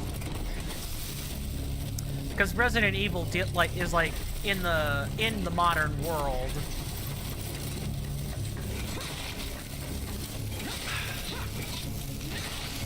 Think necromancy. So like the basis is necromancy, but instead of dealing with decaying flesh, it's related to souls in specific, and the process of dealing with the cycle of the soul being recycled over and over again. But the bodies are still technically living. There's just no healing magic. There are no priests that tend the body. You can stitch it up. Sure, it's flesh, but it's also replaceable. Yeah, maybe magical depression. I'm trying to make it simple to explain, but I'm trying to focus more on the aspects of personality and memory as it relates to living beings. And I find it easiest to do that if we suspend what living is. There are cells, muscles, tissues, and organs, and all that other fun stuff. But all of it is powered by animantic magic, or animancy, magic of the soul. It's very macabre. I'm writing a very macabre work, is what I'm doing. It's taken a while, and I'm kind of having to make sure I don't get too close to the nose, as I have what are effectively sub-races, or different races, but they're grouped by sub-heritage instead, and I need to make sure I'm not copying, Tolkien or Wizards of the Coast or groups like that. So when I'm naming things, I need to be sure I'm not using names like orc or elf or goblin, because those things are all recognizable in those respective lores. There's no monopoly on orcs or elves, of course, but they refer to very specific IPs, and it would be wrong to just have another story about... It would be wrong to have another story, at least in my honest opinion, about orcs and elves and humans again. That's silly. Plus, those things don't play around with undeath, which is what I'm trying to do. Okay, I'm gonna back off and wait for... some kind of healing to kick in.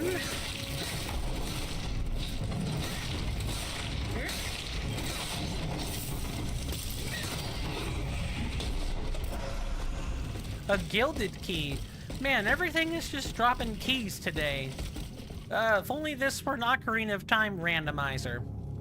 then the keys would actually be more directly useful. Let's take a look at our find. We don't need to slaver over it, but yeah, it's probably important to read. Won't get a chance to read it again. Judging by both its small size and its unusual appearance, this key probably belongs to a clock or a chest. The arms of the Bastille are etched on its head and gilded with copper or brass. This detail indicates that it must have special significance. Probably like a cell or something. I also want to draw heavy comparisons to our own world when I'm writing my novellas, because a lot of people take life for granted, and things like medicine, you know, cure people given some time, or, you know, we're toying around with eugenics, but what if all that medicine was strictly unnecessary? Your body is replaceable. You are replaceable. Maybe your personalities and your memories and your skills aren't replaceable, but you, the frame, is how I would best describe it, is replaceable. It's that hollowness of lived life that I really want to try and capture in the form of a written work.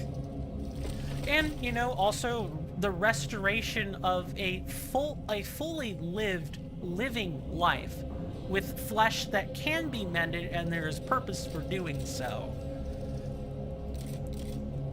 I'd also like to examine some other things, like people generally being taken for granted and being placed into the throes of machinery and just asked to do, and not really have a chance to express themselves or be totally free, and where every waking moment is one of survival. It's that desperate need to live, quote unquote. That's what I'm hoping to capture. It's not going to be easy, but I've enjoyed the book writing process so far.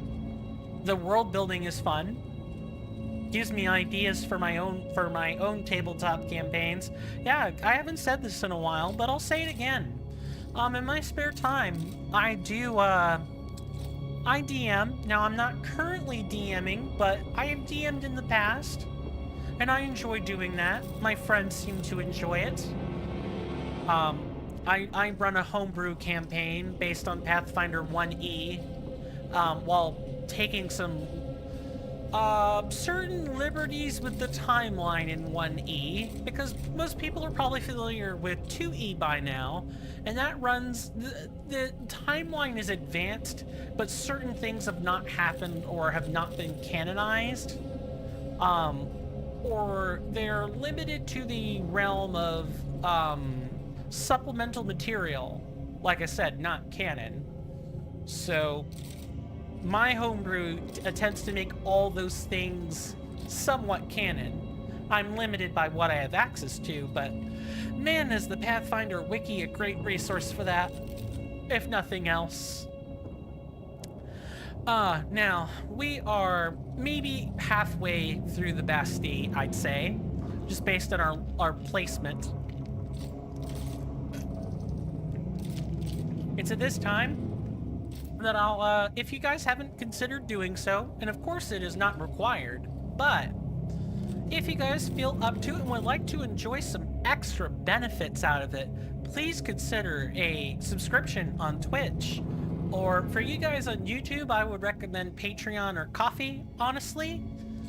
Also people on Twitch, if you don't feel like subbing, that's totally okay, I get it. But, I did recently mint a video for Patreon or Coffee, so if you like content that's not going to be visible to the public for a month, check that out. If you do sub on Twitch, or, you know, donate through bits or whatever, you do get some perks. For people with bits, you can use the channel point rewards menu, and you can engage in what are called power-ups. They range basically somewhere between 22-ish, 28-ish, and like 36-ish, and like almost 50 cents. Because the going rate for 100 bits is around $1.26 US. So your bits are worth a little bit more than half a dollar in some cases. Otherwise, you know, I've got the channel point redemptions, which are free. You just have to, you know, spend some time watching. And as far as the Twitch subscription, best subscription I can probably propose to you is a tier 1. You cut out the ads. It's $6. It used to be or I should say it's $7. It used to be... No, it's $6. It's $5.99 now. So yeah, it's technically $6. And that gets you access to the cutout on ads. You get 5 more emotes. You get the ability to vote on content when it comes up. You get the ability to see early access thumbnails when I make them on time, which has not been great lately, but I'm usually pretty good at it, making stuff on time. And so on and so on. Please consider. If not, I totally understand, and your presence here, your companionship with me, your watch time will be more than enough. Promise. Just gotta sell the channel, you know. Anyway, it is break time. You guys know the spiel, or if you guys are new here, I generally take 5-minute breaks about once an hour. And I run 90 seconds of ads on Twitch to help keep the, you know, pre-roll from affecting people too badly. I always manually run ads here. You never have to worry about automated gobbledygook coming from Twitch or programming. I always manually run ads. There are only 2 times I run them. One time is right now during break. The other time is when I'm going to the bathroom, grabbing a drink, or doing something where I'm going to be away from my desk for short to medium periods of time. I want to thank everybody so much for hanging out with me today. Your company means more to me than perhaps I have the ability to express in words. I really do mean that. And with that, I will see you guys after the 5-minute break. I'm generally away from my desk as well, so please feel free to get up and stretch, or do what you want. I'm not your master. I'm not your parent. I'm not your boss. Do what you want to do. I'm just giving you advice on what I would do during these times. And with that, I'll see you guys then. Thanks.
I am back. So sorry.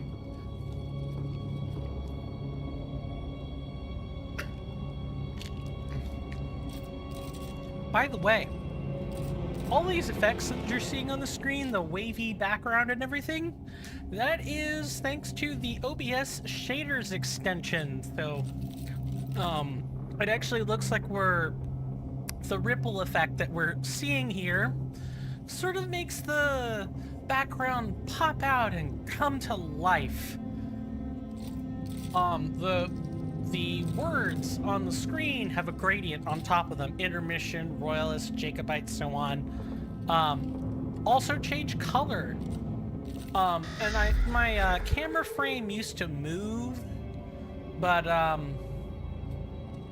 that set of shaders was having problems, so I've managed to keep most of it, just not the ability to rotate around and around, because that's what it was doing.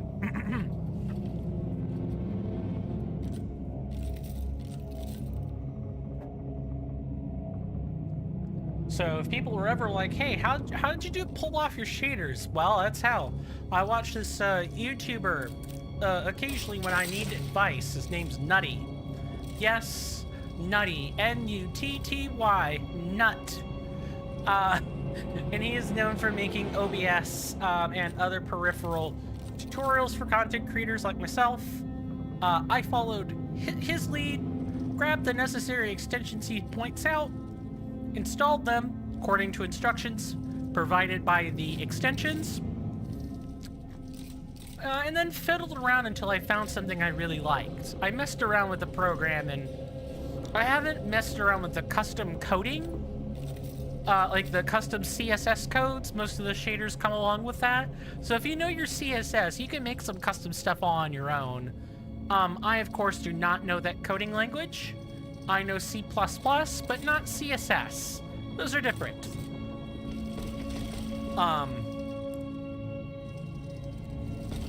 But I'm hoping people really like the blue and gradiated color scheme in all other respects. I worked really hard on it. This was, what? It's November now? This was like several months ago. This was May, I think? No, June. The swap happened in June 21st. Because that's when the DLC for Elden Ring dropped, was that time. Boreas Wheel. Ooh, isn't that nice? But I don't really like the wheels, though. It's nice to know there's a cold one, though.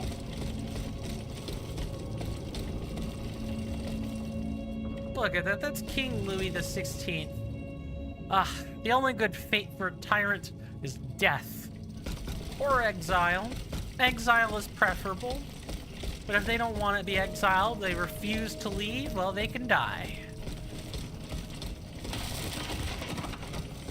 I'm sure people gave King George III the opportunity. Here's a memory echo. Monsieur le Comte! Monsieur le Comte, are you there? Mr. Count. The prisoners, they're suffering. And they're supposed to.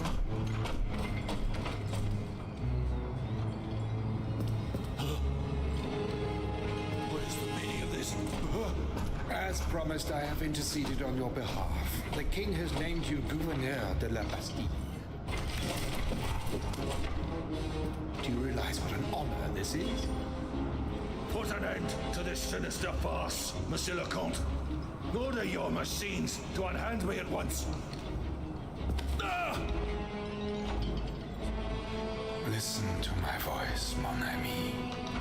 Nothing but my voice. Hypnotism. Oh, I got some things to say about this man.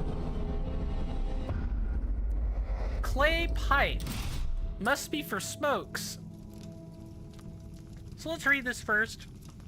Sorry, I got seeds in my teeth. I had a everything bagel. And they come with like poppy seeds, sesame, and so on. So they get stuck.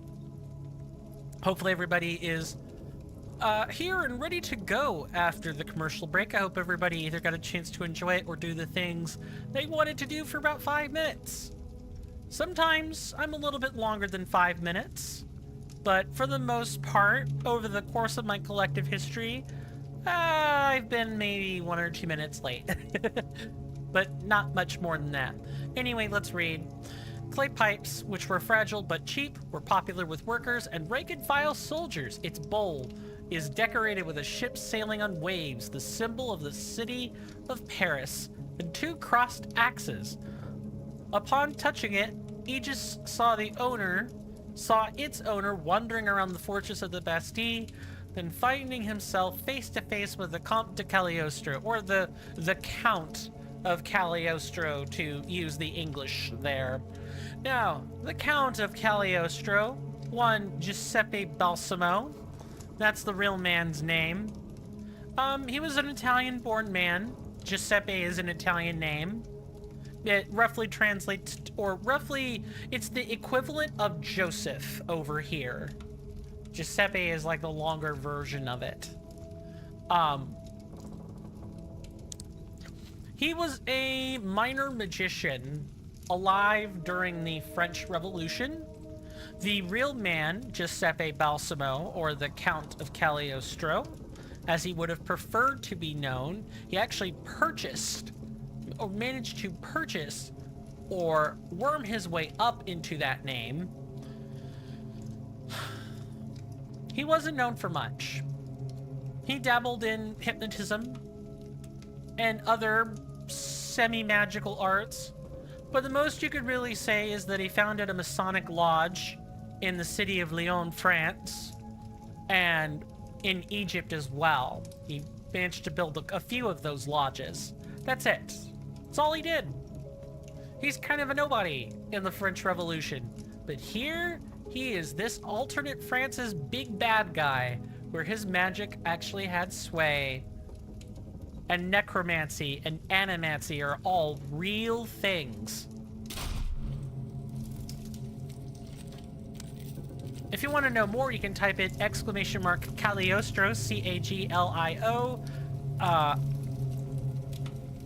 Hold on, I probably need to type this out or look at it again.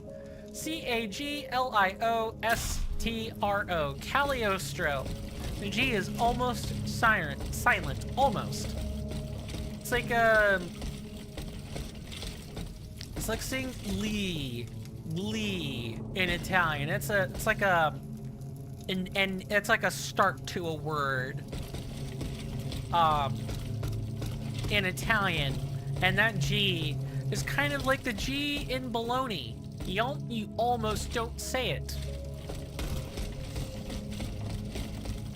G's are very strange in other languages besides English, is what I've come to find. Some languages, of course, don't have it, but that's a whole different ball game.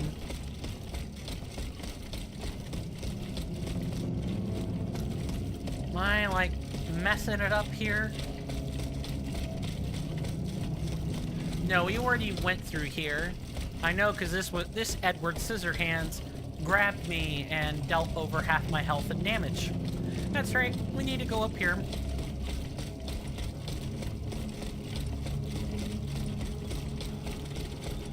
We turned off to the left, we grabbed a pipe, and now we need to come out and go up top. I hope everybody will be enjoying the Steelrising gameplay and showcase today. This is a vanilla game. For those who don't know, I normally like to play stuff modded. Steelrising is one of those games that just doesn't have many mods to have, and it doesn't have any mods to its name. It's got some. It's got like mainly visual overhaul type things.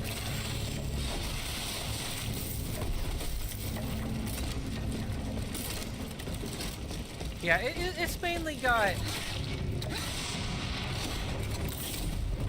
I'm sorry. What?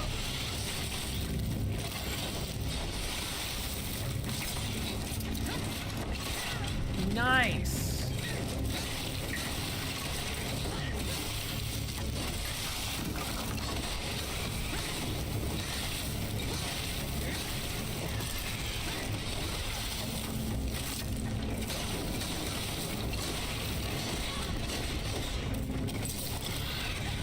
Now, usually these guys with the cages and the elemental breath don't usually pose this much of a problem for me, but there was a resistance buffing spider in the middle of all that. So,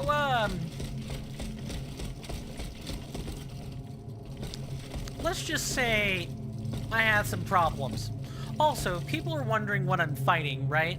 So, in the game, these are called automats. They're essentially mechanical warriors. If people are familiar with Lies of P, where we fought puppets, automats are kind of like the clockwork versions of those. Only they're a little bit more elegant. They aren't quite so poppy or cartoony looking. They're very ornate to look at. But here's the difference. In Lies of P, there's a separate animating force that is related to personality, memory, and time, but has nothing to do with the soul. It's a separate force called ergo, which is it's a play off the psychological term for that. Whereas, no, I'm thinking of ego, that's what it is.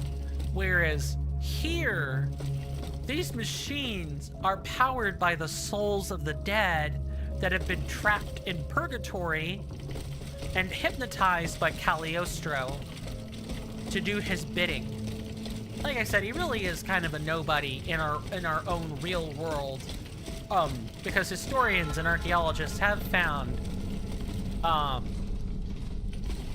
and I suppose truth seekers of a similar ilk have found documentation linking Mr. Balsamo to his, preferred name, Count of Cagliostro. The man was not a Saint Germain, which is what he was trying to set himself up to be. Saint Germain is like the German equivalent, I'm pretty sure. Might also be French, not 100% sure. But Saint Germain, we don't actually know who that man's name was. Cagliostro miserably failed at that. We know what his name is. Mr. Joseph. Nice.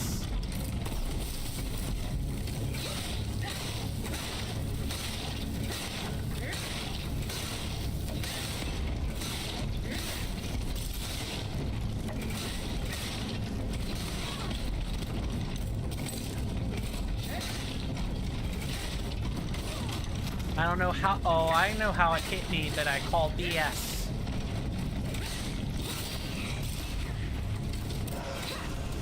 These guys do make me chew through quite a few capsules.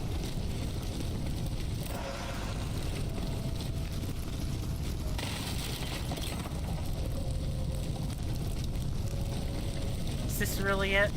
Is this it seriously?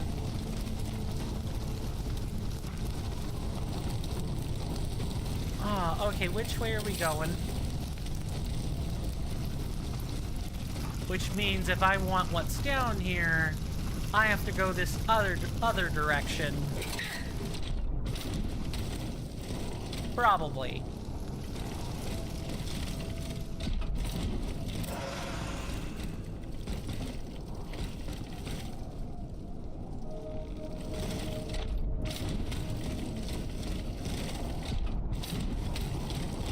I guess we'll just kind of be moving around.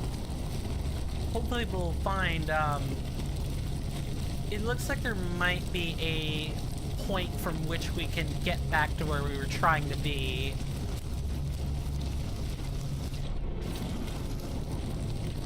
Ah, you're gonna make me cut across, are you? Oh no. No, sir. No, ma'am. Whatever soul you are.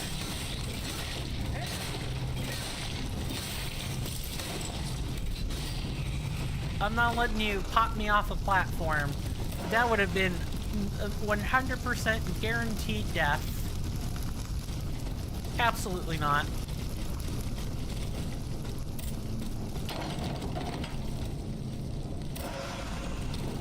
Ah, Lavoisier catalyst. Nice.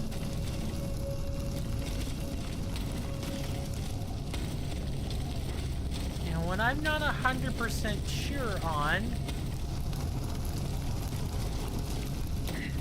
is where to go from here.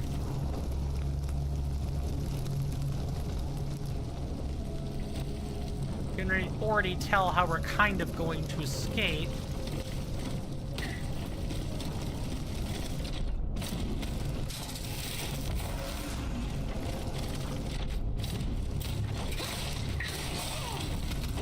Bad.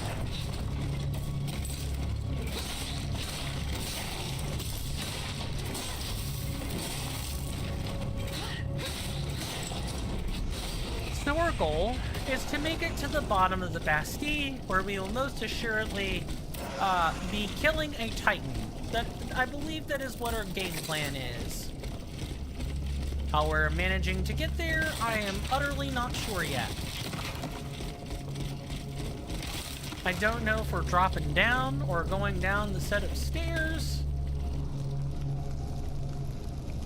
Okay, I know how we're getting there. Yeah, it's the... Oh, and look. I'm pretty sure that's a Bastille over there. Yeah, there's most assuredly a Titan waiting for us. And it's gonna be Sir, Samson.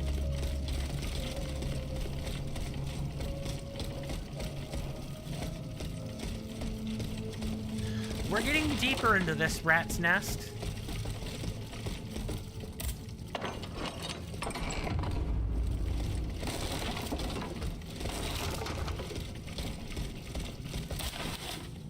Monsieur le Comte, or Mr. Count, I have, on the King's orders, dispersed the rebels that had gathered in Place Royale, or the Royal Plaza. The new cannons worked wonders. With them, the rabble will be unable to take the Bastille anytime soon. However, the trinket you gave me seems not to be working anymore. I had to evade attacks by your automats on several occasions. Furthermore, the arachnids are becoming... And the author's writing was cut off there. You flew too close to the sun, Icarus, and got burned. You flew too close and fell into the sea. Oh boy, why don't you listen to me? So said Daedalus, his father.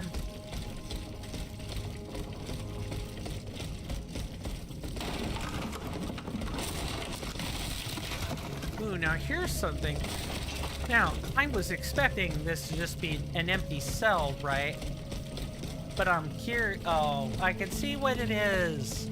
Block off that cell, man. Make me have to choose. Fine. For those who are uninitiated or wondering what the heck is at the bottom of your screen, Coin, I have two indicators. I did research prior to, like, this 2 months of madness I've endured. The endings of the game are on the left-hand side for leader, and the right-hand side determines basically a boss of some kind. And I'm not gonna say much more than that because it's spoilers. Major spoilers. Just know I'm gonna knock out the... So basically, on the left-hand side where it says leader, the men who I've chosen not to grant leadership over the First Republic of France will be knocked out.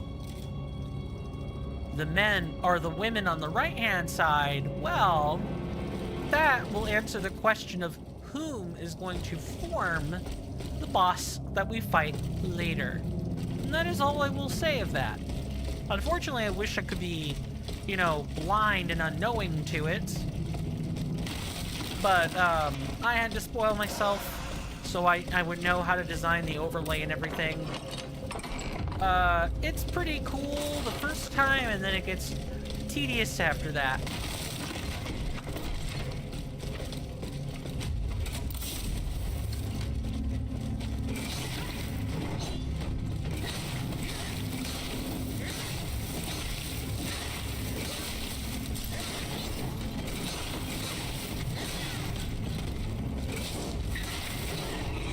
Nice. Nice. Awesome. Good. Excellent. Great. Fantastic. Any more adjectives or adverbs you care to use today, Coin? Hopefully everybody is enjoying the gameplay. Are there any Souls-like or action RPGs you guys actually like? I don't know if I would describe Monster Hunter as being an action RPG that you guys like, but I would class it as one. You generally go out, well, I guess RPGs are determined by leveling of stats, mainly. You don't need to have,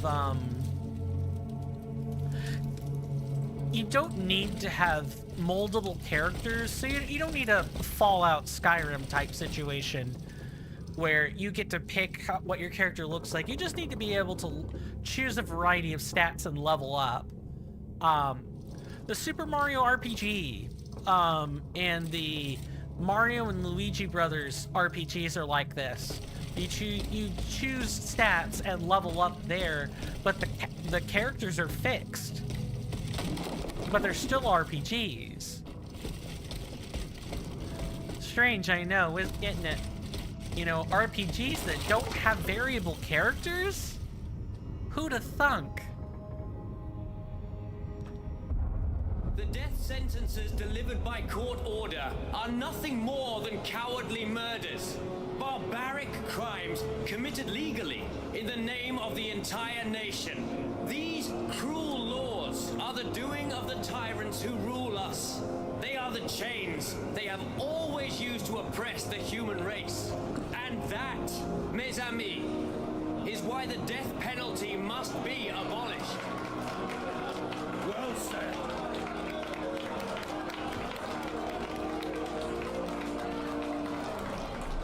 Harry thought he enjoyed his work.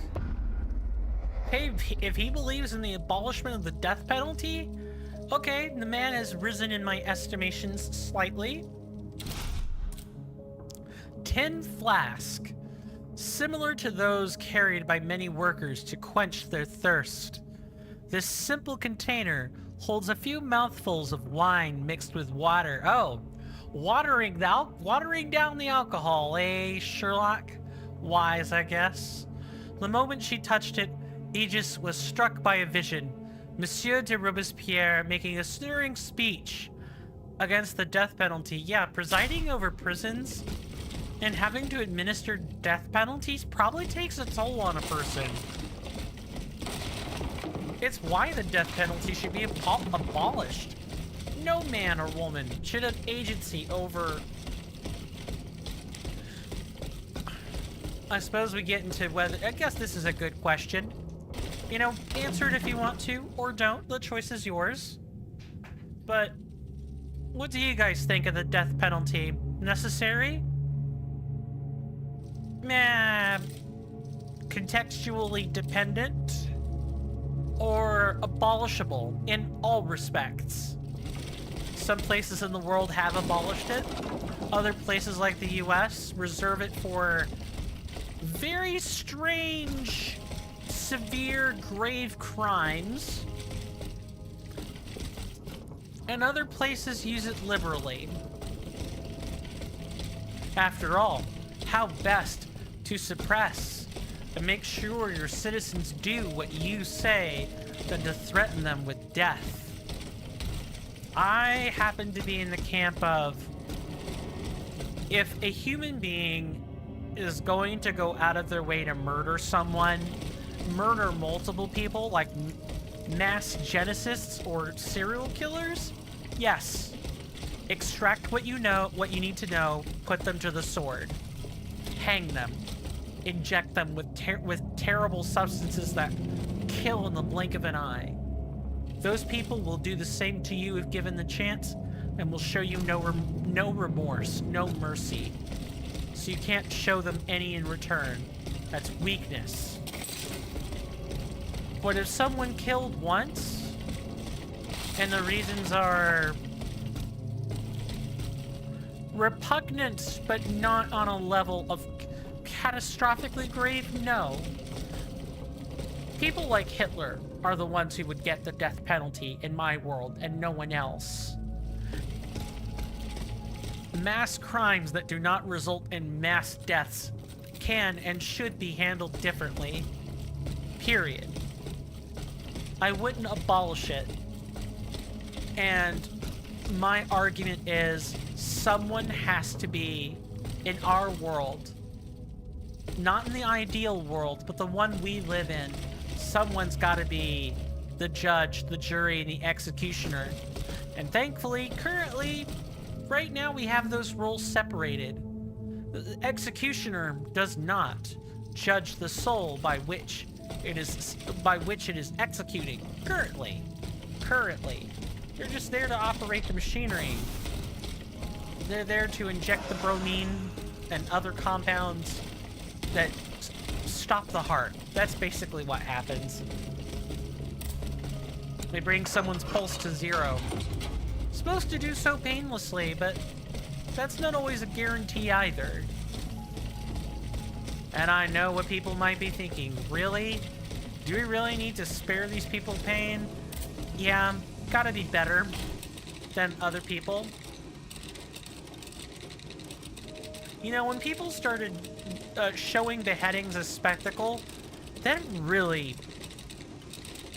And I guess watching someone on death row be given lethal injection or electrocution by chair is sort of akin to the same thing. You're watching a man or woman die. That changes people.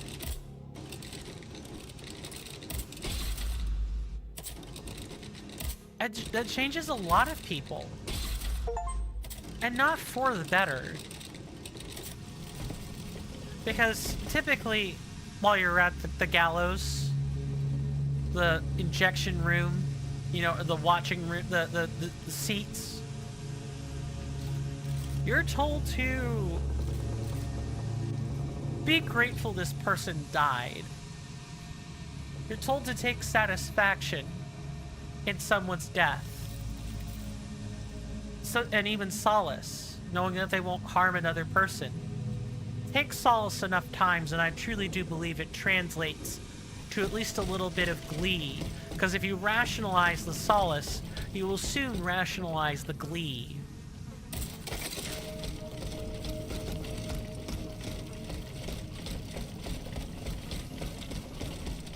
And then death is meaningless to you.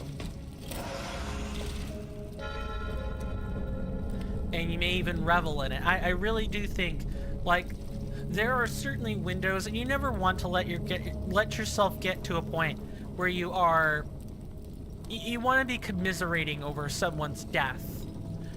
There should always be a better way than it, but sometimes there truly isn't. Frick.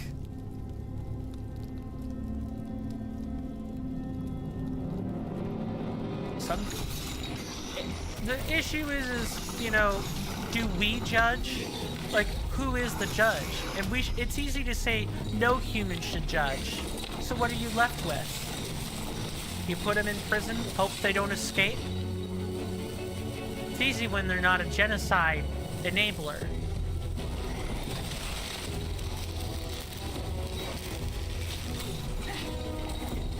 What I don't know is...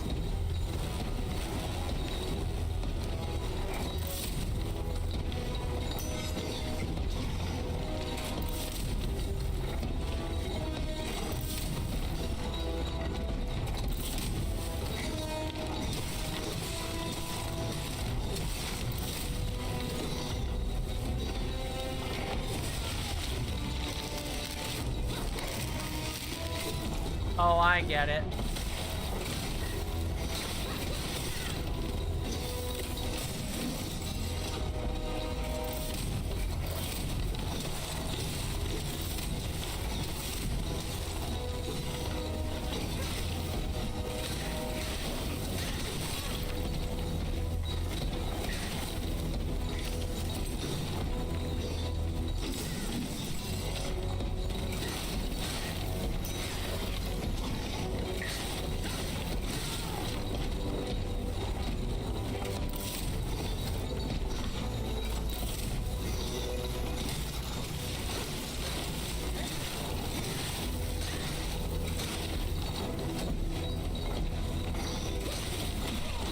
Nice.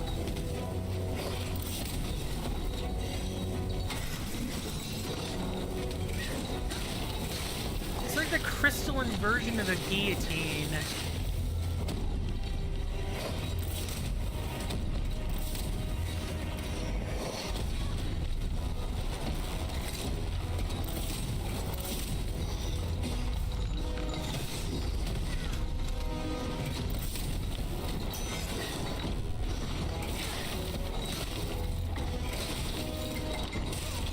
Okay, I'm gonna need to be... I may need to go into the air a little bit more.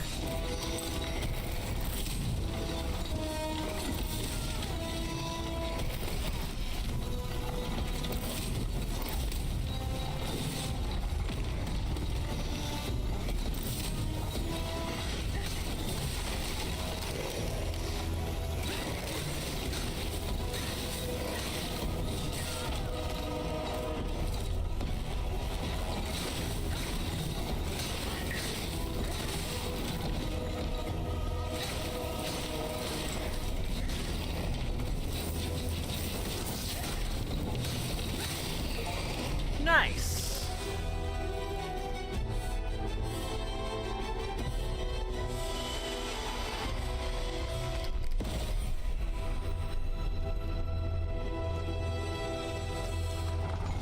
What this Sanson? Why was I thinking Samson? Faithful servant, Monsieur, listen to me. but I can no longer do what you ask of me. Listen to me, Bosson. Kill, kill, and kill again. What do you mean? Of what crimes do you accuse yourself? The heads must roll. They must roll straight into the pit. Cela suffit. Who are you, monsieur? Who am I? Oh, I am Charles-Henri Sanson, executor of court rulings. The executioner of Paris. The executioner? Oh no, not anymore. That death factory. We had to lead the horde of the tortured victims there and hand them over to killers who are far more efficient and skilled than us. When I tried to give up my position, the king and the count offered me a new role. Greffier at the Bastille. An easy job. And I fell into their trap. Oh. But now that I think about it, they must be the ones who sent you. They want my head. You're rambling. I am Aegis, their worst enemy. Come to rescue Monsieur de Vaucanson. Oh. His Majesty's honored guest. The man for whom our good king reserves his most ruthless treatment. No one deserves to be punished like that. Here, take this key. Monsieur de Vaucanson's cell is downstairs. And do not delay. He is dying, madame. He's dying. Monsieur Sanson. Madame, why haven't you gone to Monsieur de Vaucanson yet? What's keeping you? Alright, I'm going. But let me get loot first. Fat loot. I can always learn what I need off Vaucanson's corpse. I can't always learn what I need off of you. Plus, these resources will help the people of Paris, by allowing me to kill their enemies. I jest. In truth, if this were me in that situation, you know, me in place of Aegis, I would have gone straight downstairs. Hey, at least we rescued him. Being tasked as an executioner is rough. I do not envy the people who have to have that job in real life. You know, meaning the machines and everything. Or subject people to death by firing squad. That type of stuff really has to eat at a man.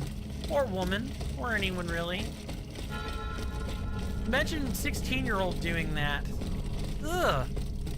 That, like, fucks with someone's psyche. I hate... Excuse me for my French, but...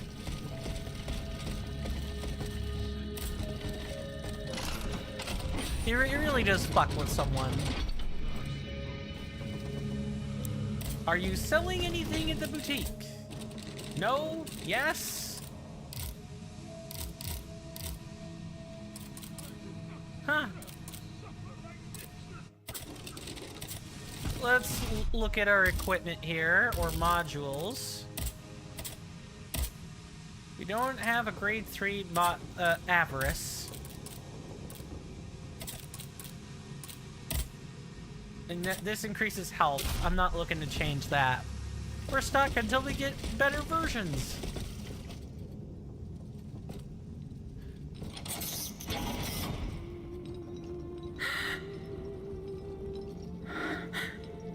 Monsieur. C'est toi? Oh, that was...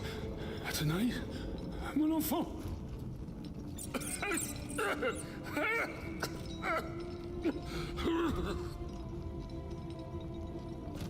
Oh mon Dieu. They did it. They did it. They've turned my sweet daughter into a cold machine. It's all right. Stay calm. Well, Ludia, what has Cagliostro told you? Has he sent you to put me out of my misery? No, I'm going to get you out of here. Let me help you. There's no point. I'm burning with fever, and I'm already short of breath. Death lurks around every corner in this prison. I couldn't escape it. I'm not long for this world. No, you can't. Outside, your automats are slaughtering men, women, and children. What you have done, monsieur, only you can undo. What I have done, the miracles I performed, the wonders I gave to this kingdom, it was nothing but vanity. I closed my eyes to it for so long. Mesmer, Cagliostro, souls snatched from their eternal rest like water from a well. I should have set fire to the workshop. I should have melted my creations. It's not too late to stop the massacre. I don't have the strength. You must... Speak, monsieur. Say something, enfant. You must stop them. The king and his loathsome henchman, Cagliostro, the master of the machines. He gives them their orders. He must be silenced at all costs. Take my hand.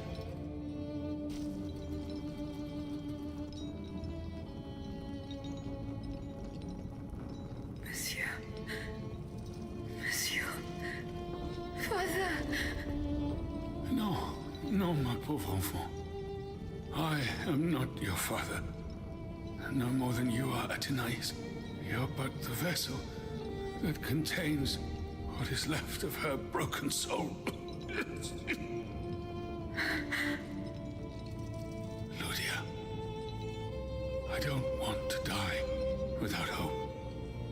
In the name of what is left of her in you, in the name of her love for you, I beg you to free her from the purgatory our enemies have confined her to. I will grant your wish, monsieur. Do you realize what that means? Are you ready to make that sacrifice? The ultimate sacrifice.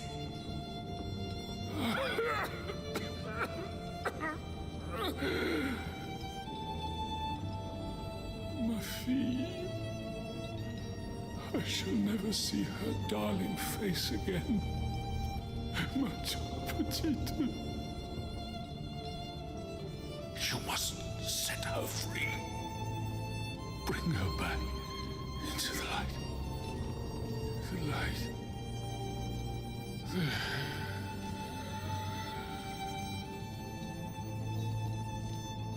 Monsieur.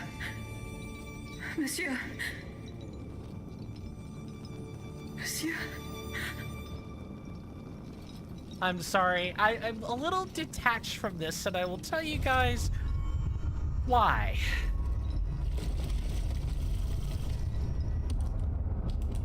After we see this. No! Papa! Have you lost your mind?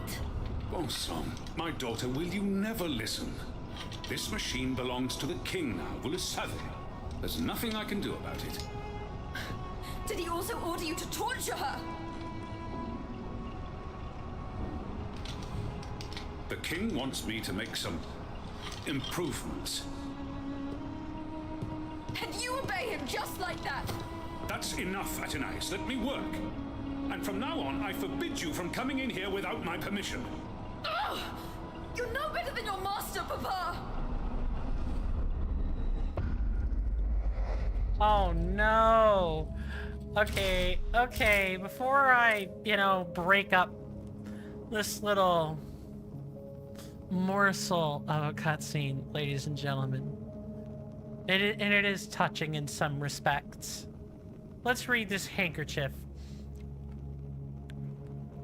This delicate Holland handkerchief is embroidered with the inscription A de V, the initials of Athenais de Vaucanson. The inventor had managed to keep it hidden from his captors. It was all he had left to remind him of his daughter as he died in his cell at the Bastille, a victim of the madness and cruelty of his former master, the Clockwork Tyrant.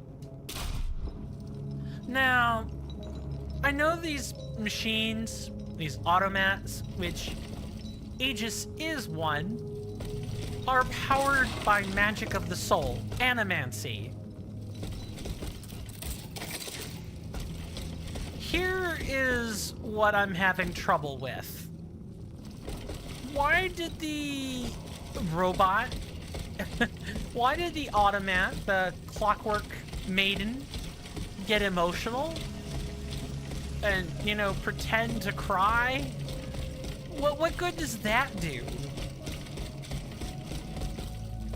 They're not human, so I don't think it makes much sense. Citoyen Sanson. Did you speak to Monsieur de Vaucanson? Sadly, he has drawn his last breath. What a terrible fate. A fate promised to all those who are kept in this cursed fortress, I'm afraid. Death lurks here. It is blind and indiscriminate. May God keep them. Is there any way out of this gruesome place? You should head for the Seine, madame. It's still the safest route. On the floor below, there's a wall that's falling to pieces. If you could knock it down, you could reach the moat that leads to the river. I saw a boat moored there earlier. What did the Comte de Cagliostro have you do? The reprobate. He made me his servant, and my assistants his slaves. At the hospital that he turned into a prison, we were forced to deliver innocent victims to his mechanical executioners. There were no last rites for these poor souls, no priests to lead them to the scaffold. We were forced to bury them non-stop, piled on top of one another, heads between legs. It was a slaughterhouse, madame. A death factory. I just needed to know what you had to say, good sir. Doing work like that truly does change a person. It really, truly does. But I found myself a little bit disconnected from that moment because I just couldn't believe the automat, the maiden, was getting emotional. If this were Athenais in this, position, there he is, dead. Then I could sort of get it, but the machine going back to being a rigid, unfeeling thing after, expressing such emotion like that is very disconnecting. Very disconnecting. I guess it makes some amount of sense, but it's still weird. I found the cutscene weird, I guess is what I want to say.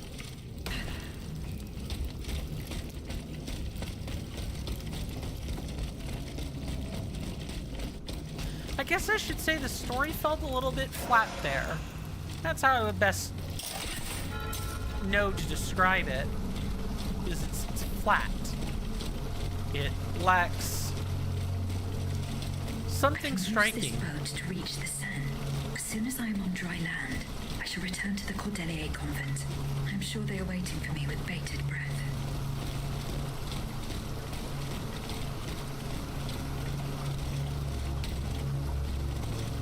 All right.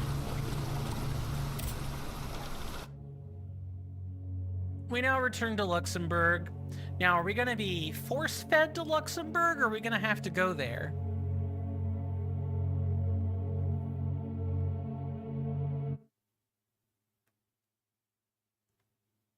This has been a great episode, by the way. I was really not expecting to make that much progress tonight. Poggers! We made progress!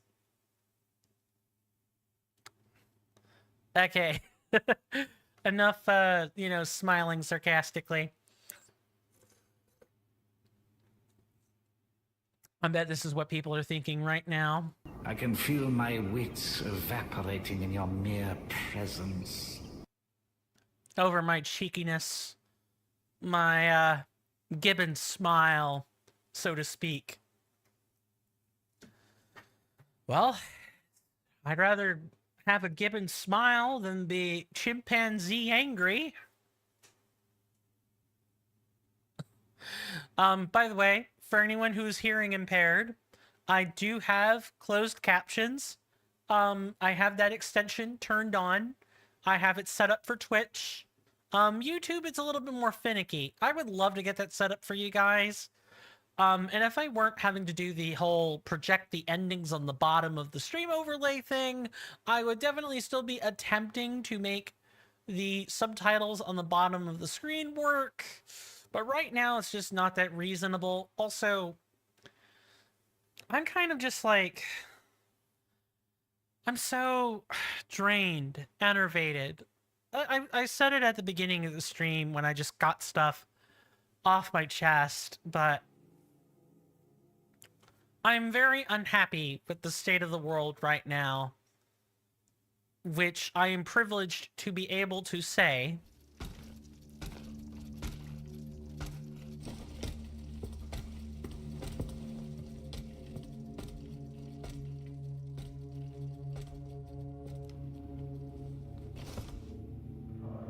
Citoyen, I come bearing sad tidings. Monsieur de Vaucanson has passed away. I was present for his last breath in his cell at the Bastille. Juste ciel. Requiescat in pace. Their faces aren't rendered properly. It is a cruel fate that has taken my dearest friend from me today. Eugène. Ce pauvre Eugène. I cannot suffer such a horrible injustice. Was he at least able to tell you something before he passed away? No. Nothing. How unfortunate. We are lost. Must we resign ourselves to this disastrous turn of events? No, General. Every part of me refuses to do so. Eugène de Vaucanson made me make a promise that I swore to keep. Now I have no other choice than to risk everything. What are you thinking, Aegis? I'm thinking of making my way to Versailles. Eh bien, you should know that I also plan to go there. You don't even think about it. Ma foi. What have we got to lose? Our lives? At this point, you must admit that they're not worth much. I agree with the Marquis's resolution. We must take into account everything that Aegis has done to foil the King's plans. The time has come for us to put ourselves at her service. Not so fast, mon ami. Let's not rush into anything. You'd have to be mad to want to be part of the battle to come. Those who agree to take part in this strike will need to keep a low profile until Aegis has cleared the way. As for you, madame, I do not know what new arrangements have been made since my last visit to the Queen, but I found the area around the North Wing to be particularly empty. Here is where you should launch the attack. If fortune is in my favor, I shall be waiting for you at the Petit Trianon with something to help you make your way through the gardens. As for us, once the automats have been defeated, we will enter the palace to seize the king and the count. Is that your plan, Monsieur le Marquis? It is, monsieur. We are about to take the small step that separates audacity from madness. Are you ready to take it, madame? Citoyen, I cannot escape my obligations. It is in my very nature to honor them. I kept the promise I made to the Queen to find Monsieur de Vaucanson. I am now bound by the oath I swore before my creator. If I go to Versailles, it is in the hope of rescuing Athenais. I think also of all that remains to be done in Paris. And what's more, you demand my help to make you masters of the king. It is a heavy burden that we place on your shoulders.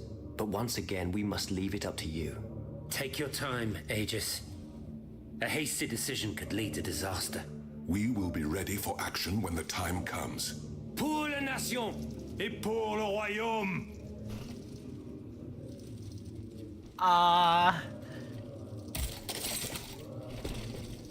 Yes, we have some things to discuss, gentlemen.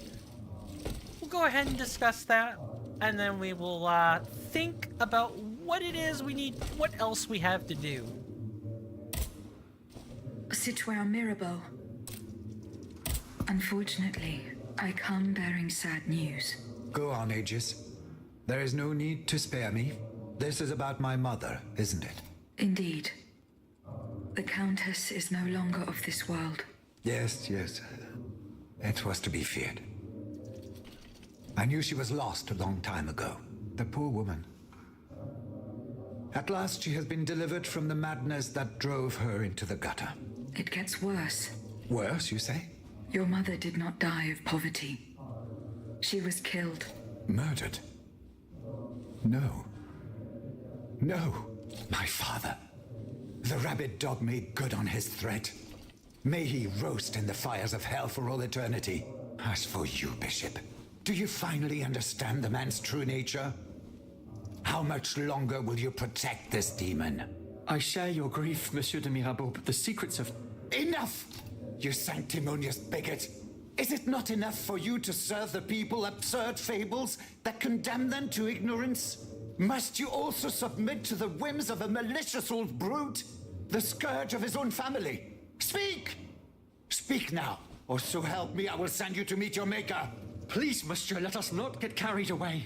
Out of respect for your grief, and given the extraordinary circumstances, I consent to enlighten you. I am listening, Monseigneur. I admit that your father is an unusual person, inhabited by an anger whose source is undetermined. He blamed you, your sister, and your poor mother for all of his misfortunes. I stayed by his bedside an entire night. I preached about mercy and the example of our Lord Jesus Christ. Ha! That must have gone over well.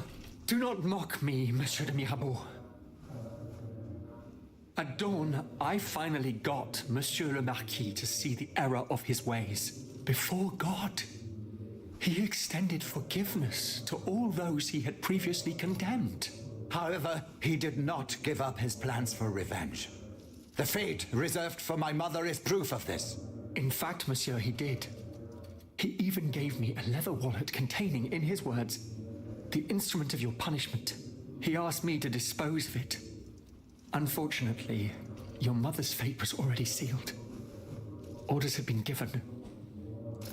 There was nothing more that could be done. The poor soul. He was in tears, his body racked with sobs. My heart breaks to hear it. What was in the wallet? I don't know, monsieur. I did not open it. In that case, I ask you to give it to me now. I cannot, monsieur. When I was captured, the wallet fell into the hands of the Comte de Cagliostro. Nom de nom, Aegis. Do you realize what this means? This wallet contains my father's sentences for his children. Me, of course, but also my sister, the Marquise de Cabri. You must find it at all costs. Our fate is in your hands. Cagliostro must have put it in a safe place, somewhere known only to him. The Marquise de Capri, dites-vous? Yes, that is my sister Louise's title. Fortune favors you today. It so happens that I already have this wallet. It was in a secret workshop by the Tuileries, where the Count conducts his sinister experiments. Oh, how fortunate. What does it contain? 2 envelopes addressed to the Lieutenant General de Police. One of them had this letter in it. It concerns your sister, the Marquise de Cabris. Let's see. A lettre de cachet signed by my father. He gave orders to have my sister locked up in a convent. His unique variety of fatherly love is unmistakable. What was in the second envelope? It is empty. Empty? Mon Dieu. You don't have to be a genius to guess that it contained a similar document. This time concerning myself. If the envelope was empty, it means that this letter has already been delivered to its recipient. By Cagliostro, no doubt. The monster must have felt a perverse sense of joy as he devoured its contents. Aegis, you must retrieve this letter at all costs. If the Lieutenant General attaches a seal and gives it to his underlings at the Châtelet, I am done for. Where does this Lieutenant General reside? Oh, right by the fortress. He's a dutiful man and prides himself on never straying too far from it. Please hurry, I beg of you.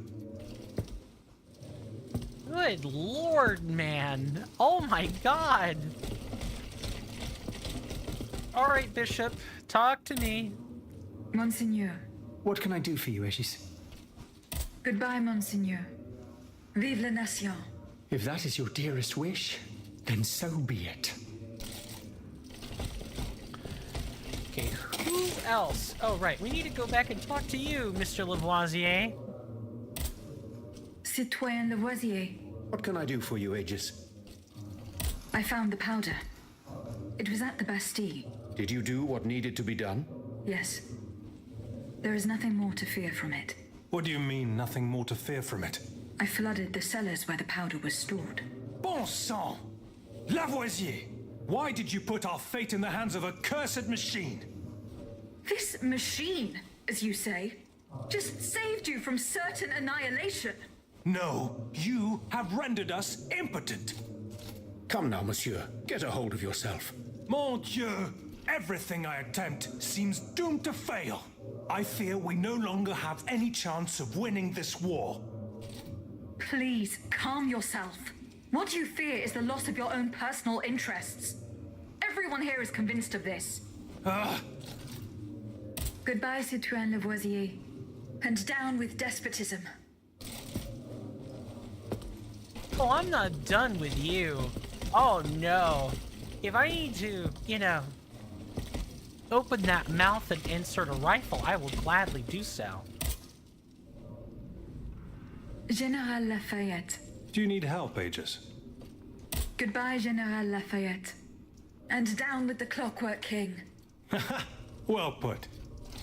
Wow, he's still smiling. These NPCs their relationship does not carry over real well. Wow. I just basically screwed up Lafayette's. Must enter the palace gardens. Yeah, so,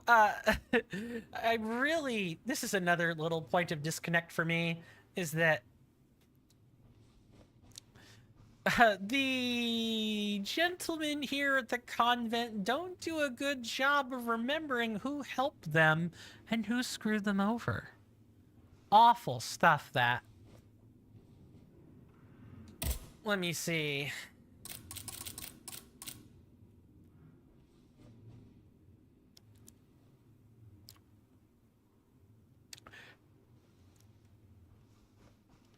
After returning to the Cordelier convent, Aegis told them what had happened to the gunpowder.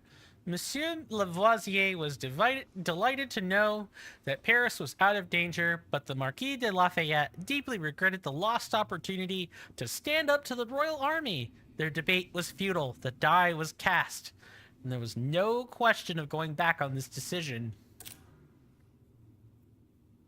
Interesting.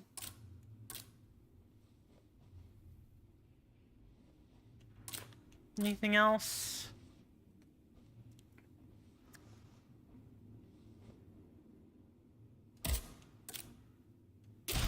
All right, it is break time. When we come back, we'll do a little interview for everyone else here in the convent, but I suspect that it will not take too terribly long.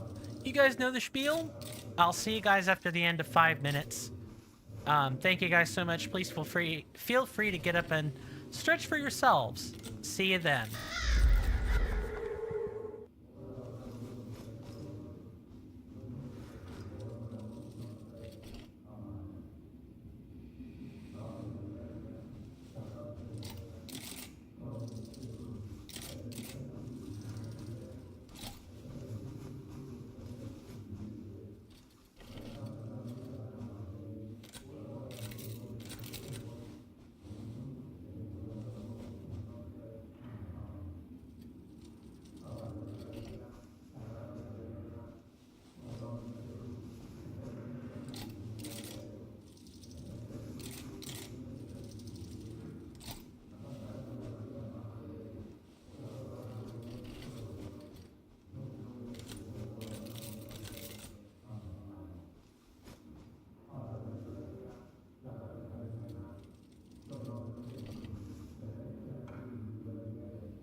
Sorry about that, folks. I am back.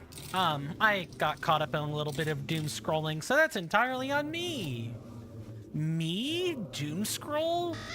Sometimes. Gotta snap myself out of it when I see...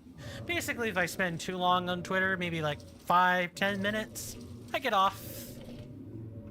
Same thing with like smart news. It's good to keep myself updated with information, but if I spend too long on it, it doesn't do my mental health any good whatsoever.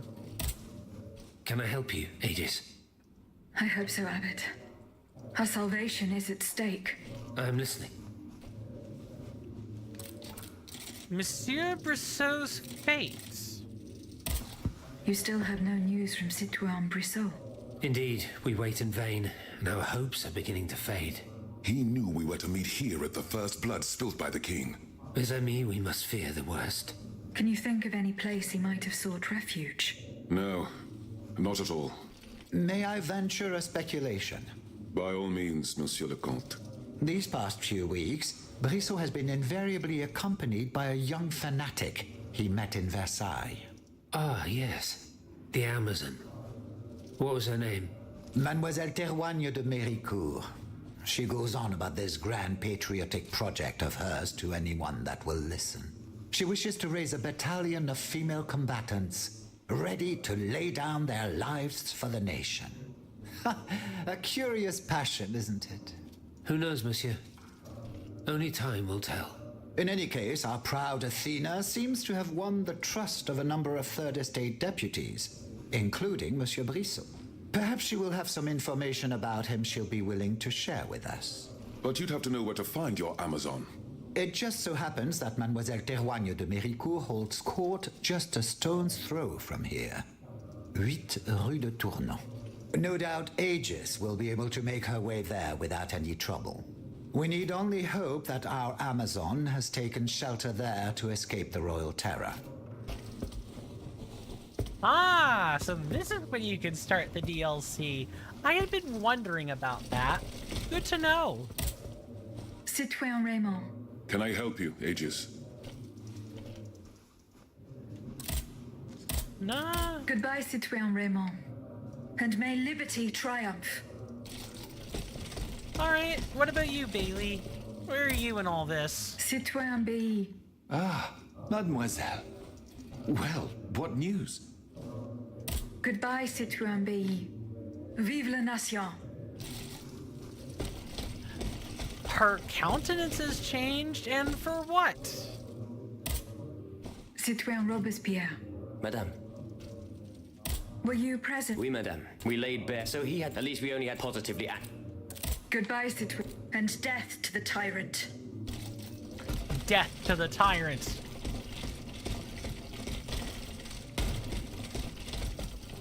Insert, sound of Saurus from SMT5 in there. Just speaking backwards.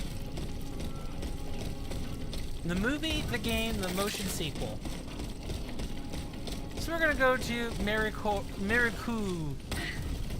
Medicoot's home. Coots. Nah, I don't know. Alright, pick up. My friend. She's gone off alone to rescue Citoyen Brissot.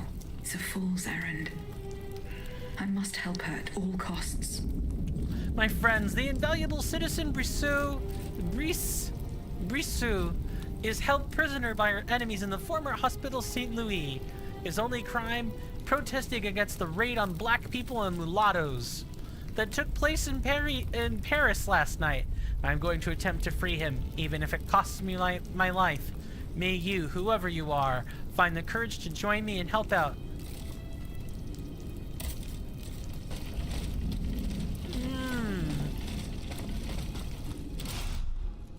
Cagliostro's secrets. No, I don't. Oh my god. Stop. Stop. Coin, figure out what you're doing, my guy.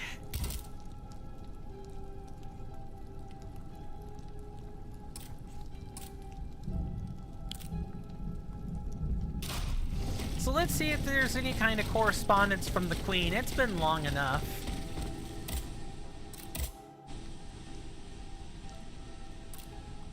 to Father Henry Gregoire. Henry Gregory? Citizen Mary Court. Good God Almighty! How is this name said? Also, the Hospital Saint Louis, where Citizen Brissot is being detained. She's asking for help. Should I go to her to assist? It is up to you, my friend, to decide whether you will help these poor souls. Take care. No one knows what's been going on there since the king closed it 2 years ago. After centuries of loyal service, the buildings were threatening to collapse, and the neighboring cemeteries were overflowing and unhealthy, making it difficult for the sick to get well. The hideous Montfaucon gallows stand close to it.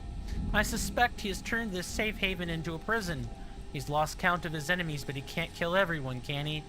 May God watch over you and arm you.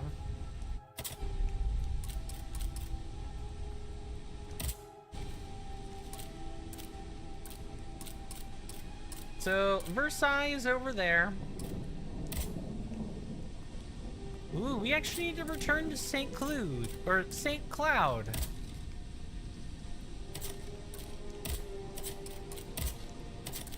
Alright, so let's actually, before we deal with this, Hospital St. Louis, let's go back to St. Cloud and see what we can figure out. We got some things to go suss out. We need to go talk to the Queen again, probably. That's what it's looking like. No, that's not what it is. I think Lafayette was supposed to be there? With something waiting for us? But we should also check in on the Queen and her friend, Miss Polignac. And see how they're both getting along.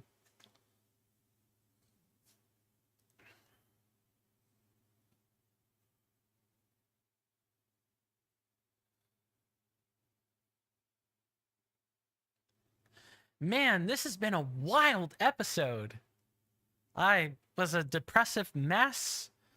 Then we, had a depressive scene. And now we're, getting back into business as usual, I guess. We got crises to solve and resources to go nab for the final battle. Because surely it's coming. Cagliostro will get his comeuppance, and we will be the one to do it. It's going to take some time. We'll need to get all the memory echoes to do it.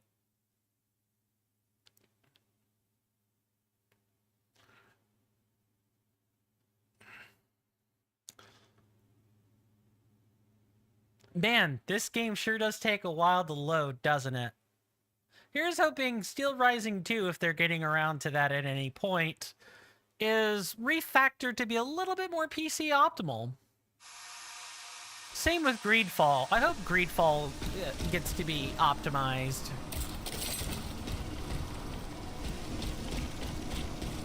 Right, let's go back here.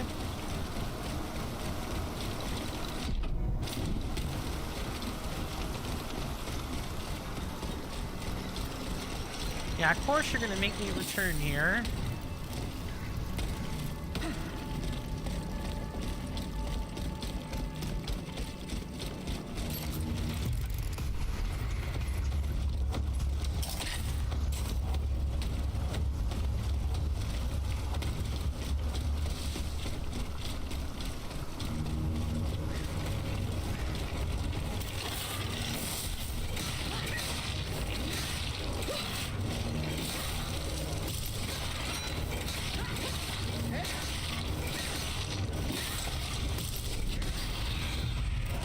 Oh, now that we're not in a place where we desperately need our fire equipment, let's put these claws back on.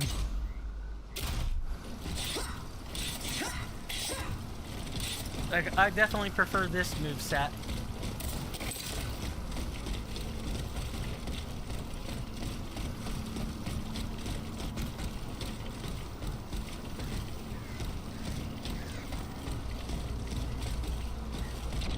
Okay.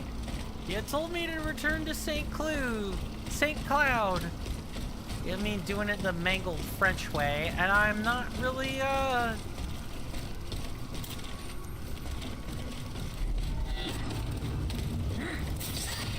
not really getting the ability to do that.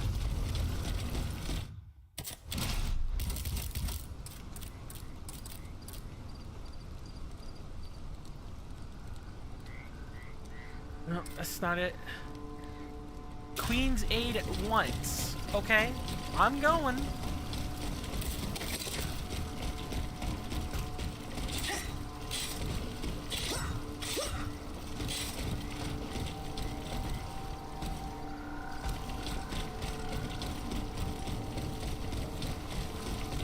Okay, what I need to maybe consider is how we return back to the chateau.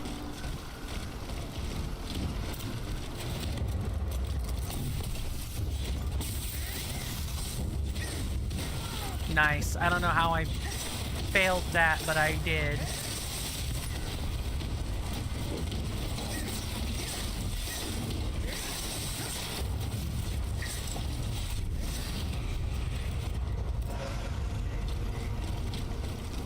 Maybe it's through here? Maybe. I doubt it, because the hole is like here, right? The hole is here.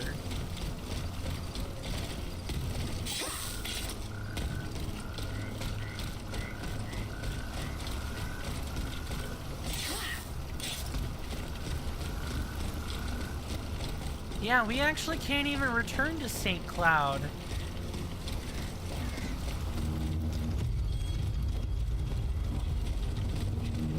Did I miss out on that?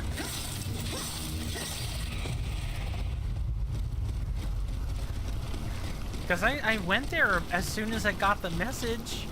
Just hope it wasn't too late.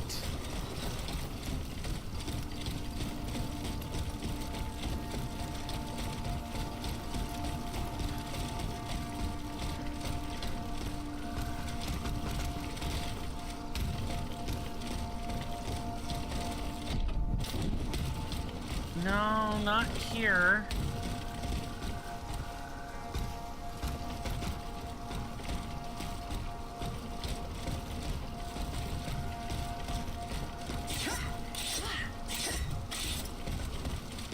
I'm gonna have to look into this, because I don't know what I'm doing. And it seems weird that I would be unable to go there.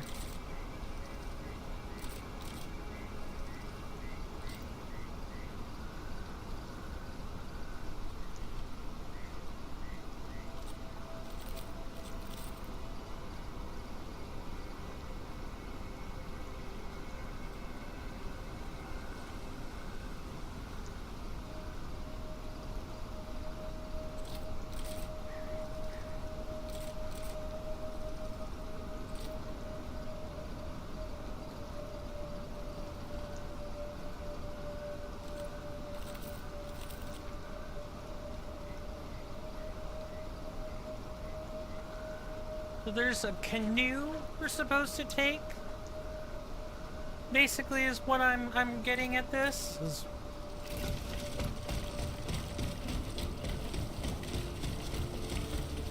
Let's see if we can't make this work.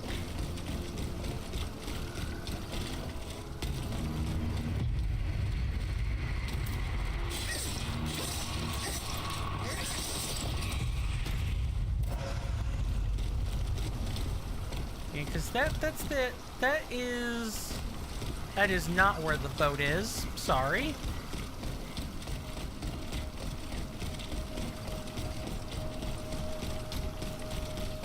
It's not like we can go through here, right?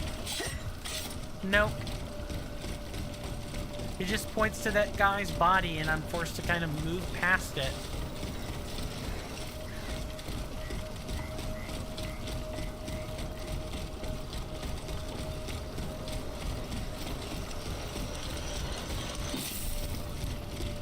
Hopefully everybody's been enjoying the gameplay, enjoying the show, so to speak.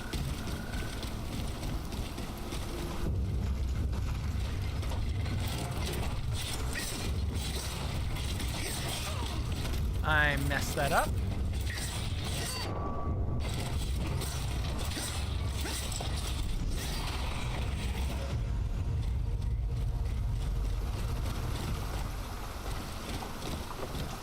Oh, are you serious? Like, we were already there. I might have to, like,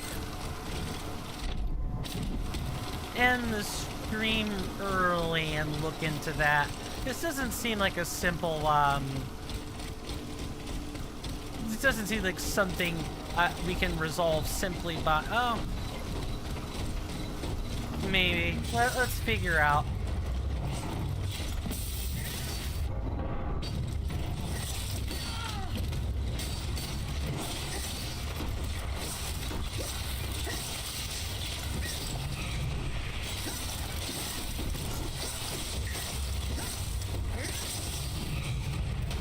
Excellent. Fantastic.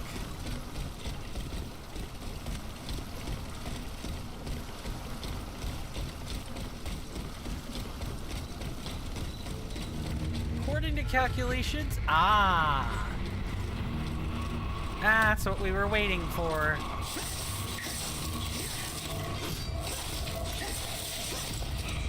We were just waiting on someone to for this gate to basically open up. Because this was closed to us before.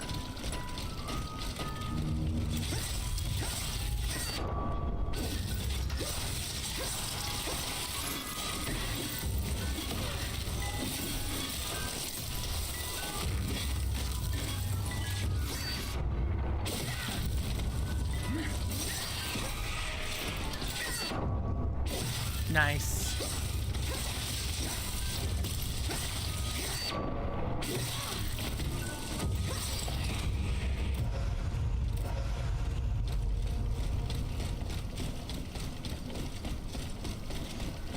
It's nice to have some new ground to explore. France is a pretty land once you get past all the minefields, I'm sure. It's pretty much what I would expect someone to say, right?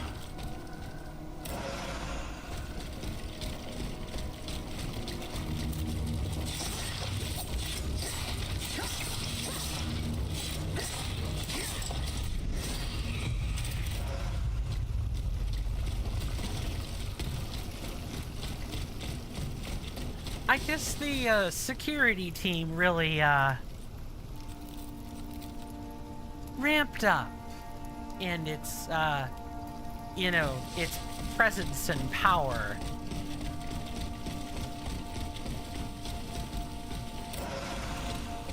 I guess we're gonna find out if they did anything with the Queen yet.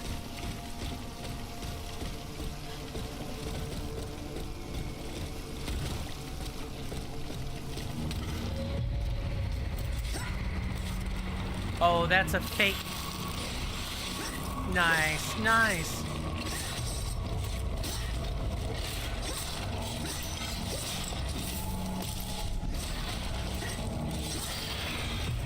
I love getting tripped up by fake statues.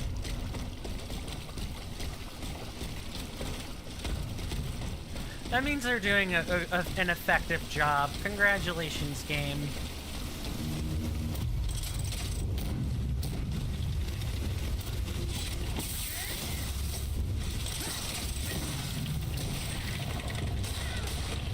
Get off me.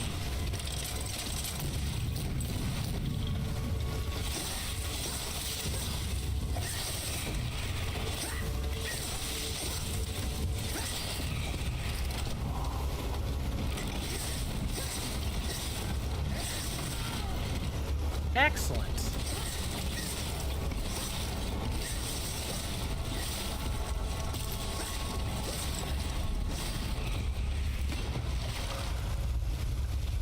Lots of oil vials, though. Like, this second version of the, St. Cloud, the Chateau de St. Cloud, is probably an excellent place to go grind for resources. Nice. The stealth attack, lock on, and everything.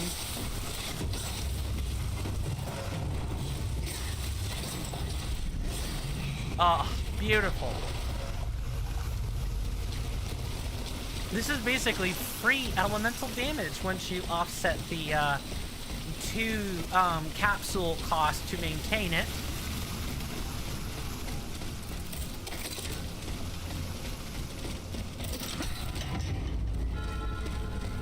The Grand Fountain.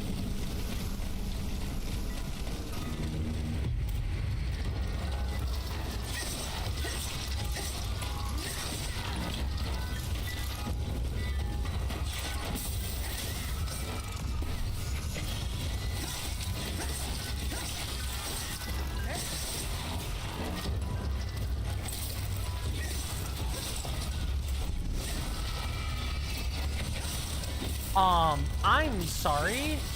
Under what circumstances were you allowed to resurrect fallen automats? That is not allowed anytime.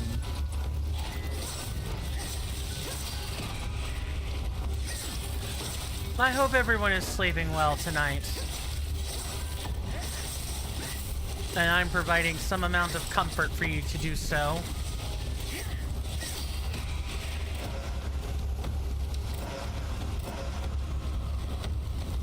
I think we just barely broke even. Yeah, we barely broke even.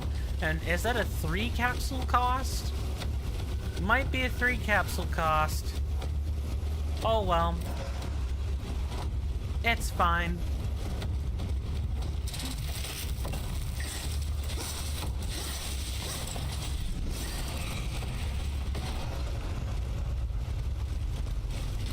Just go ahead and... We're slowly making it back up to where the Queen is. Very slowly. But we are getting there.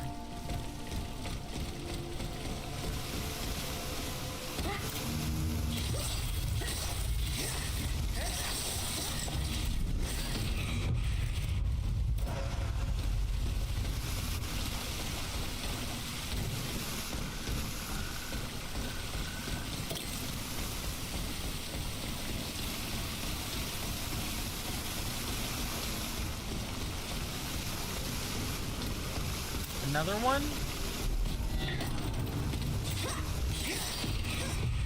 Easy. Like taking candy from a baby. Look, I know what my niche in gaming is. It's action RPGs. I know what I'm good at. It's this type of stuff. Right up my speed, up my alley.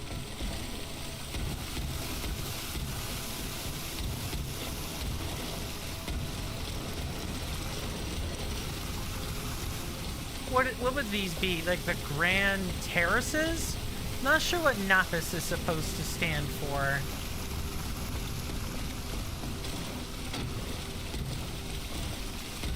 Ah, she's getting all this water in her gears.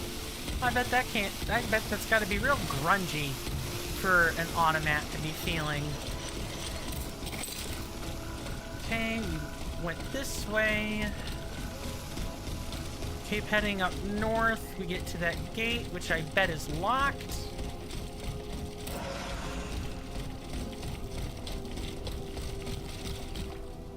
It is. These were all things that would have been unlocked from the,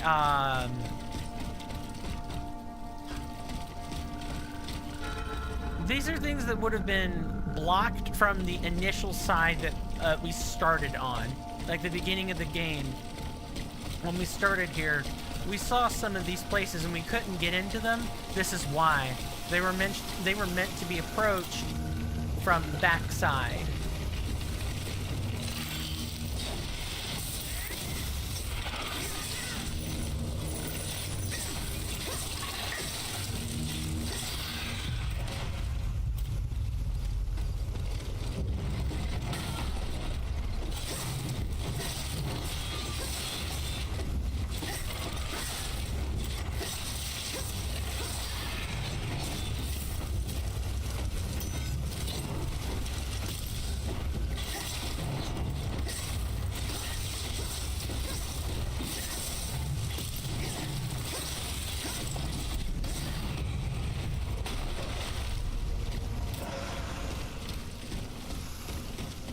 anything else? So, I wonder where this brings us out to. This one is locked. Okay. So there's probably a key somewhere. So we look, we have to return to St. Cloud because of some key, but yet I don't have, that key is like blocked off to us. We don't have a key to get because it's not there on the corpse. Let's just see if going further this way helps us out. Actually, these guys use electricity.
Nice. And there's one behind me.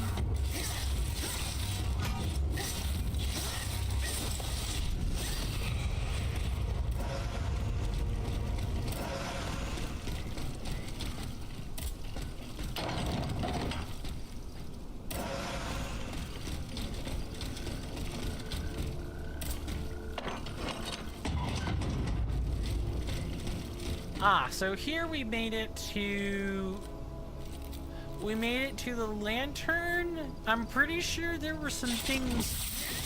Frick.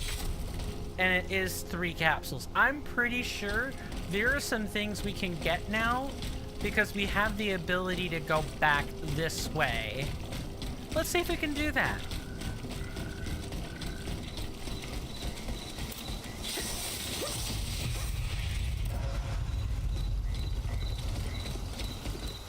One of them should be like over there. There's like a fence you can break down. I don't think I'm muddying up that experience from anywhere else either. Yep, because here's that Bastille. This was the place where we fought our first mini-boss.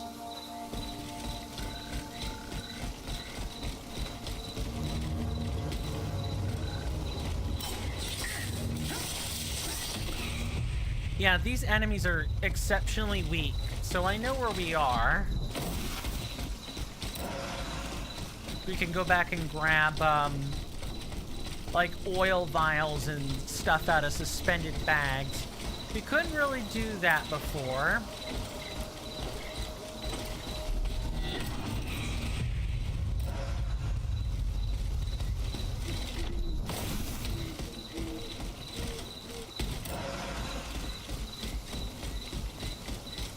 Do I suspect there will be a ton of goodies to get? No. But we might as well go back this way.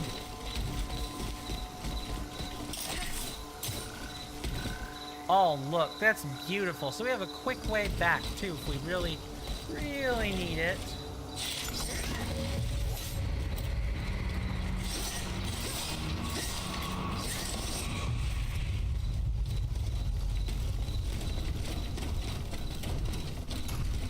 Here would have been the, here's the hedge maze.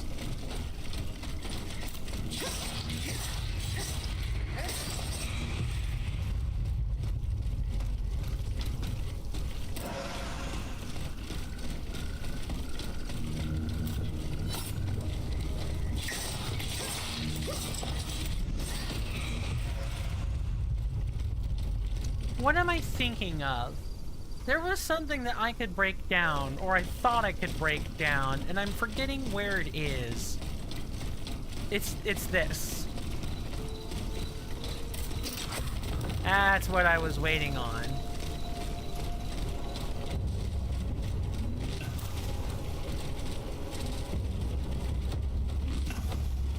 Come on.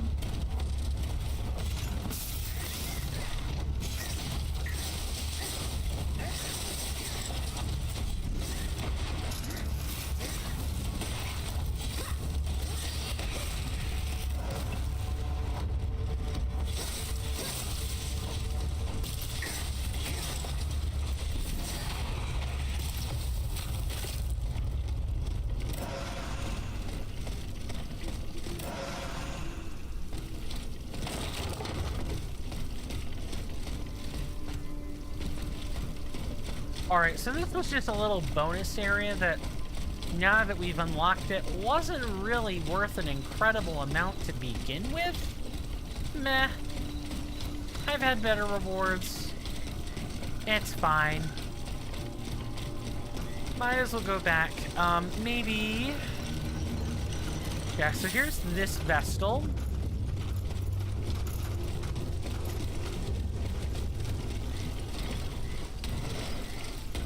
Can't go back through there.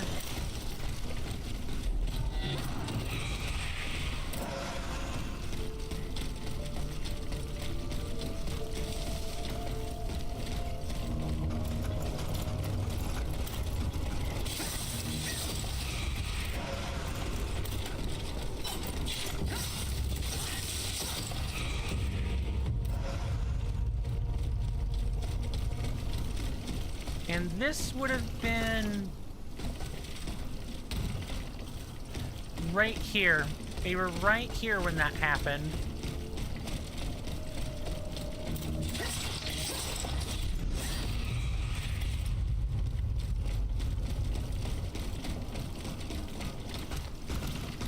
Actually, you were right here at the start of the game. Aw, man, we actually made it back to the beginning of the game. And it doesn't freaking matter. And it doesn't even matter.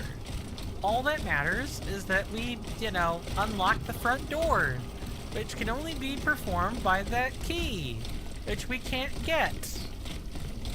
Oh. Oh, mon ami. Get me out of here.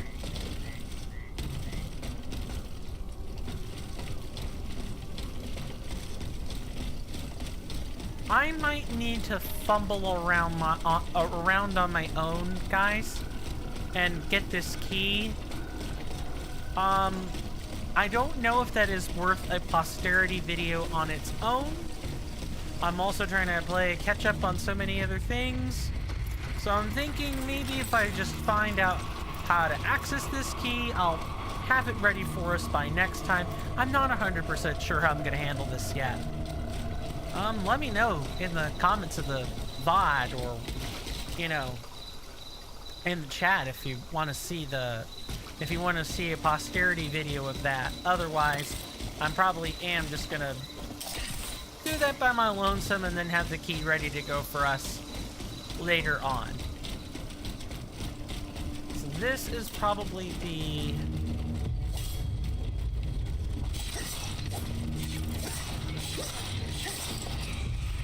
Yeah, so we're meant to come in from the other side, and that's probably over here.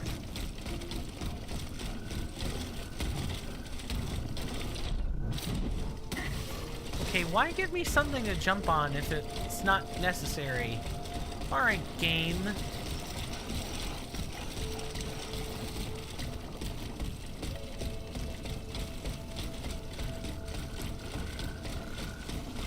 Okay, that gate is probably up here. Yeah, that's what I thought. Is that a latch? It is.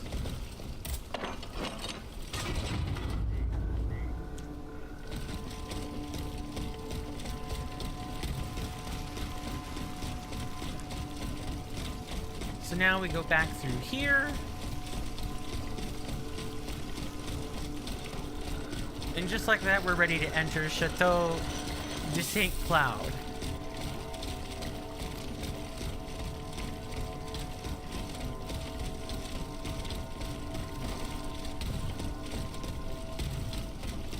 blocked. Okay, that is one way. Got it. Good, duly noted.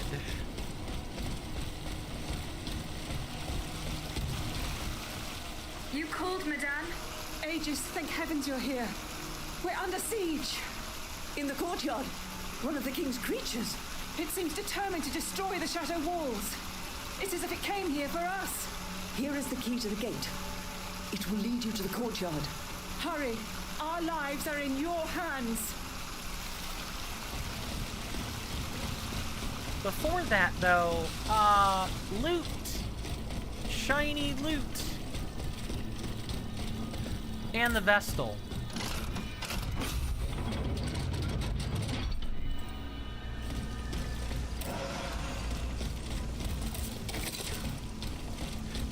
Thank God I don't have to, like, specifically go back and get that key.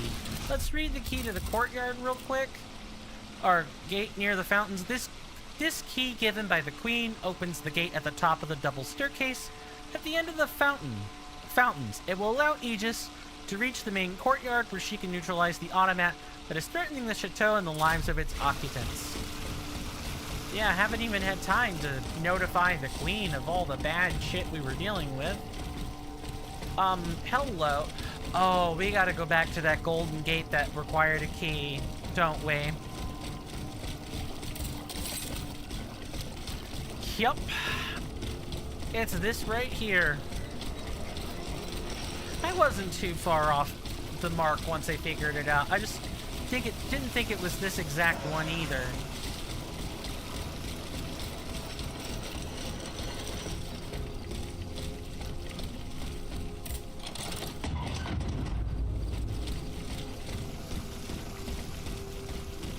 Anything up here? Glad I looked. That's gonna be something we can unlock for later.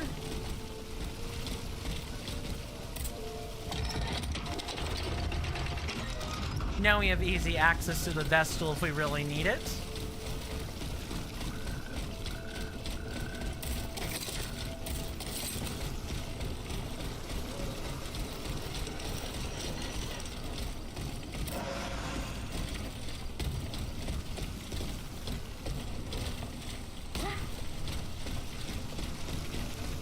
This will probably be the last thing we do before we wrap up for today.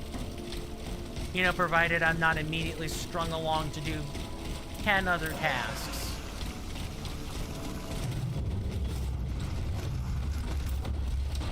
Welcome back, Devious. Good to see you again. Give me just a second.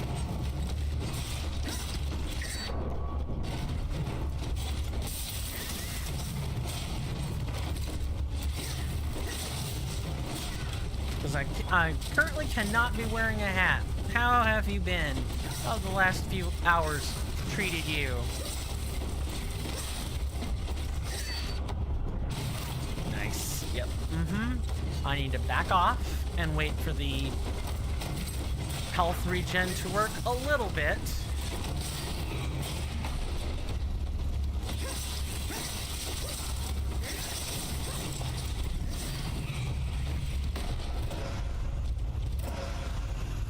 Okay, let me get that hat for you.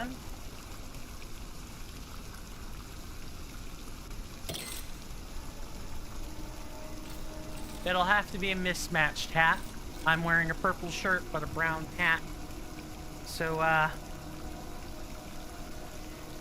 hopefully I can be forgiven for not having a, well, actually, I don't really have too many hats. Let me also fix this. There. That should work pretty nicely. Thank you for that. I'll basically close out the stream with this since you redeemed it at, 3 hours and 54 minutes and counting into the stream, so you'll have your 5 minutes. Guaranteed. Now, where is our lovely friend, the automat? Over there? You can wait for just a second then while I grab the collectibles.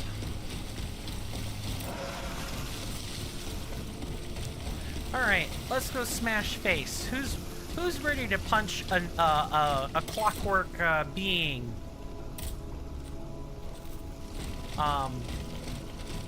You gave me a key, No, the key was for the gate, not this. Alright.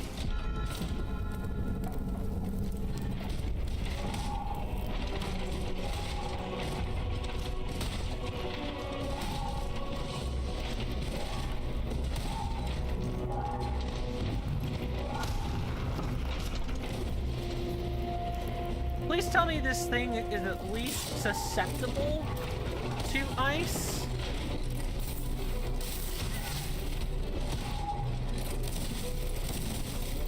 It doesn't appear resistant. Actually, it is resistant.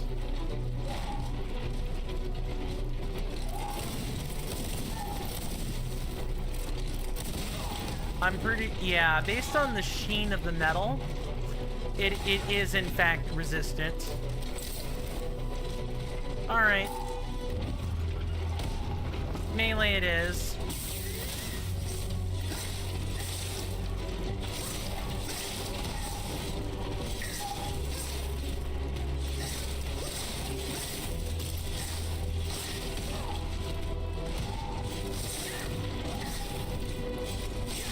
You have to excuse me if I'm not super talkative.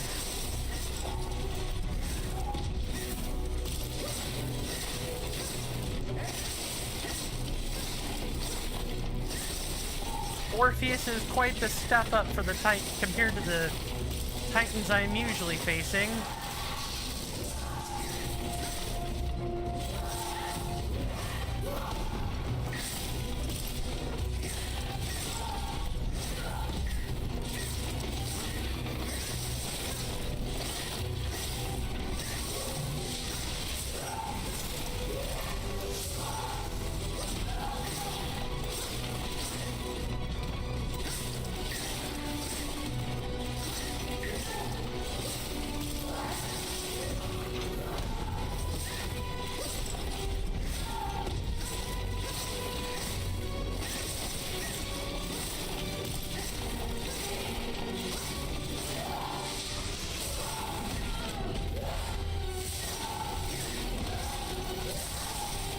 Yeah, okay, so it was resistant to electricity.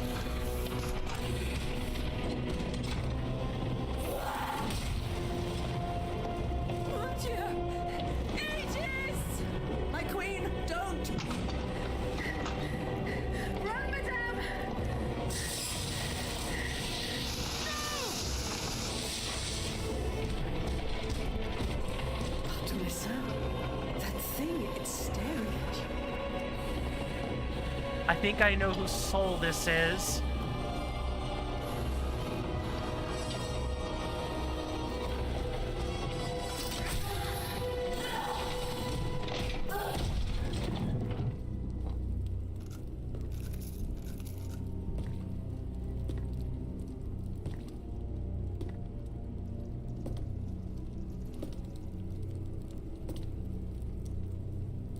I think I know whose soul was animating that Titan.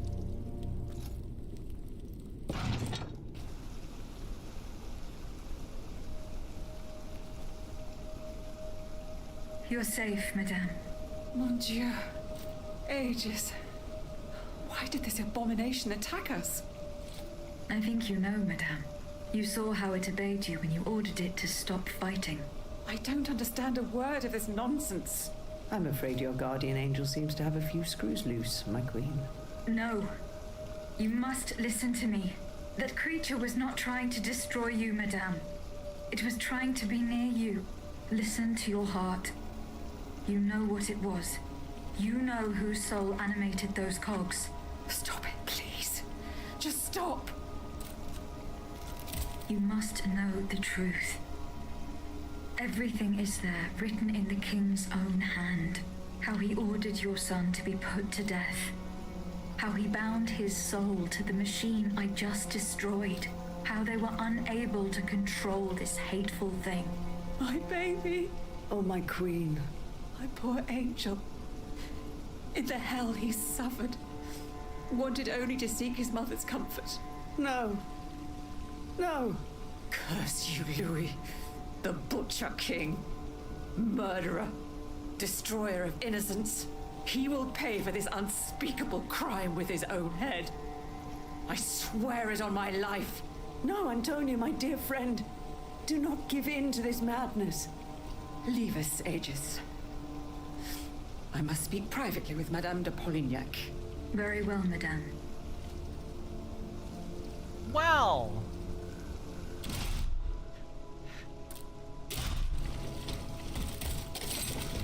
I guess that's that bit of business done and dusted.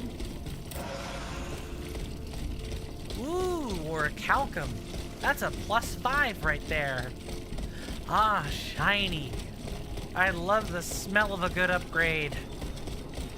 But, yeah, talk about a really, really, really bad, if you thought, okay, I can't say it's worse than binding the souls of slaves, of people of color to a machine for fighting and farming. That's also really fucked. This is also similar amounts of fucked. There's just no other way to put it. I want people to know this is messed up on all counts.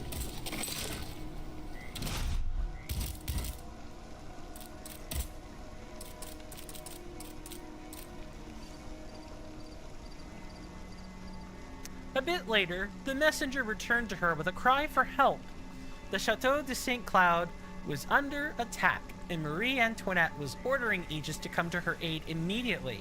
When Aegis, alarmed by a note she received from Marie Antoinette, returned to the Chateau de St. Cloud, she found it threatened by a titanic machine. Driven by a destructive and uncontrolled rage, the metal fiend had even destroyed its fellow automats to make its way to the Queen. An unspeakable suffering and infinite despair emanated from its entire mechanical being. The combat was fierce, far more so than any Aegis had ever fought before.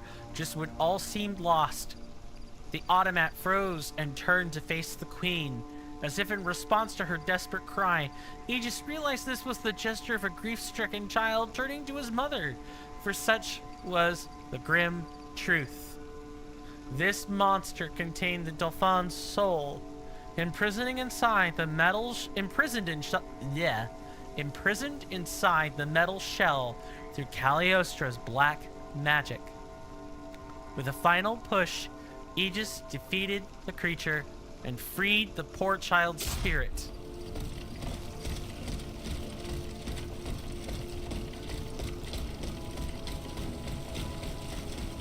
How about that?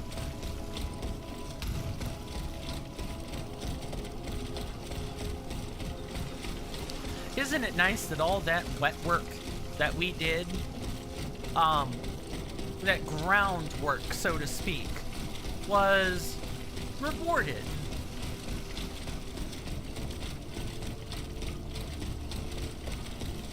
Wow, and there is literally nothing left here. We just literally take the carriage token and get out. Okay, we're gonna go ahead and improve our vigor a little bit. What do I want to enhance here? I guess we'll invest in the Royal Musket. Sure. And we have 260 more alchemical capsules. I'll take it. I'll take it.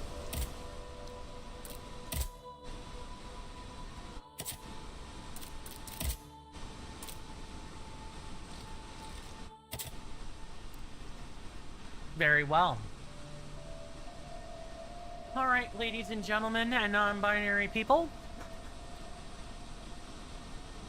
The X's in the crowd, so to speak.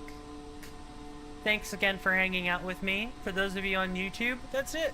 Important stuff is in the description. I shilled at you long enough. You guys know what to do in the description. I gave you guys a couple calls to action in the beginning, so I'm not going to repeat them here at the end. I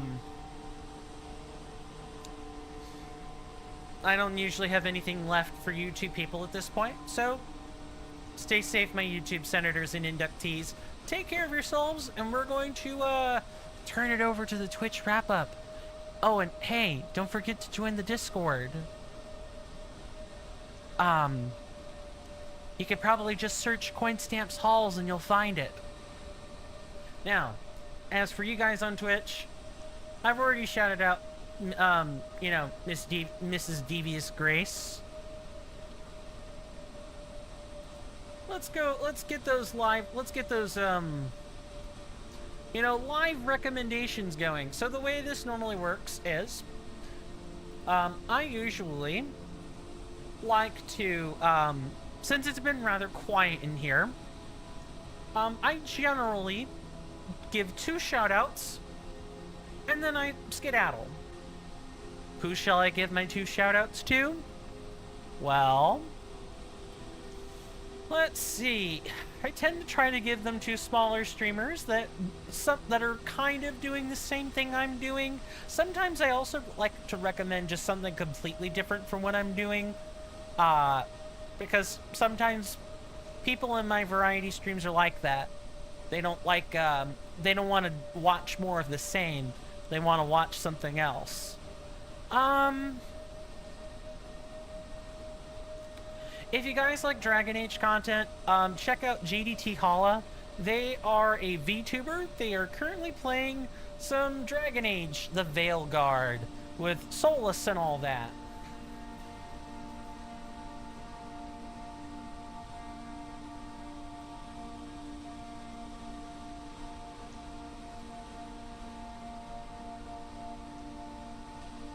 As for the other one that I want to shout out,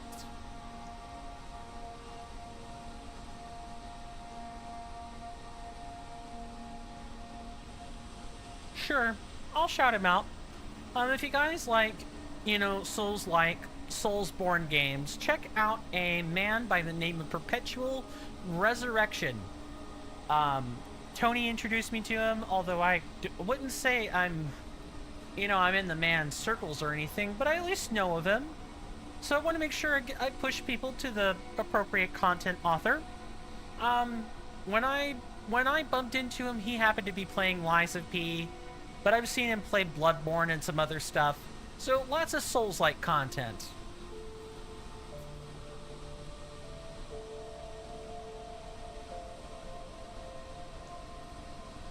Pretty sure I typed that in correctly. Yeah, please check them out.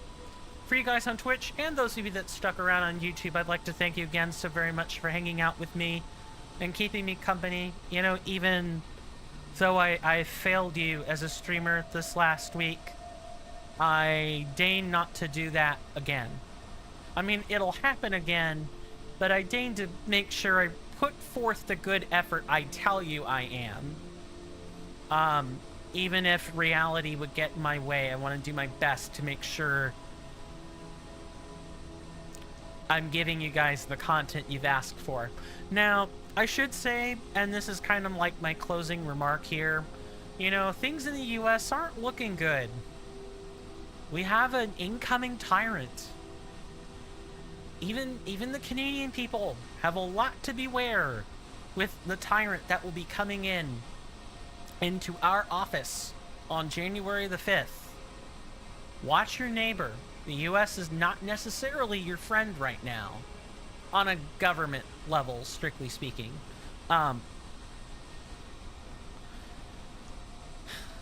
If circumstances dictate I can't stream for whatever reason, then, you know, I'll tell you guys that. You'll at least get a Discord missive. You'll get a YouTube missive. You might even get an X and a Blue Sky missive. Something along those lines. By the way, I am on Blue Sky. I do need to adjust the social links to reflect that, but I am on Blue Sky. I've migrated over there. If you're a sane individual who doesn't let Nazis speak to you, that is where you will find me. I use X to keep in touch with that half of the Looney Tube bin, and you know, the unfortunate souls that have gotten caught in the middle and are only there because Twitter is the bigger platform. As soon as Blue Sky gets enough people to dwarf Twitter, Elon Musk will be soiling himself. Good. He needs to soil himself for what he has done. Sorry, not trying to get political. I'm just saying, in general, you know, if circumstances force my hands, you guys will at least get something. I'll do my best to turn on my spidey sense and anticipate. But if for whatever reason I can't get the message out because I will have been put in cuffs and gassed or whatever, then just know it's been an honor to meet all of you fine people on Twitch, YouTube, and so on. It's been an honor. It's been fun. I hope that won't be the case. But I'm getting that message out there now. Consider it my last words, so to speak. And with that, I hope to see you guys on Wednesday. Stay safe out there, my senators and inductees. My doors are open to you if you want to DM me anytime. Your best bet is to DM me through Discord. Just tell me you were on a stream or something, and I'll listen. You've got my word on that. Blue Sky and Twitter are also relatively decent places to try to catch me. Take care of yourselves. Stay safe. I mean that genuinely, earnestly. This world is destabilizing by the minute. Watch yourselves. And with that, my companions, goodbye.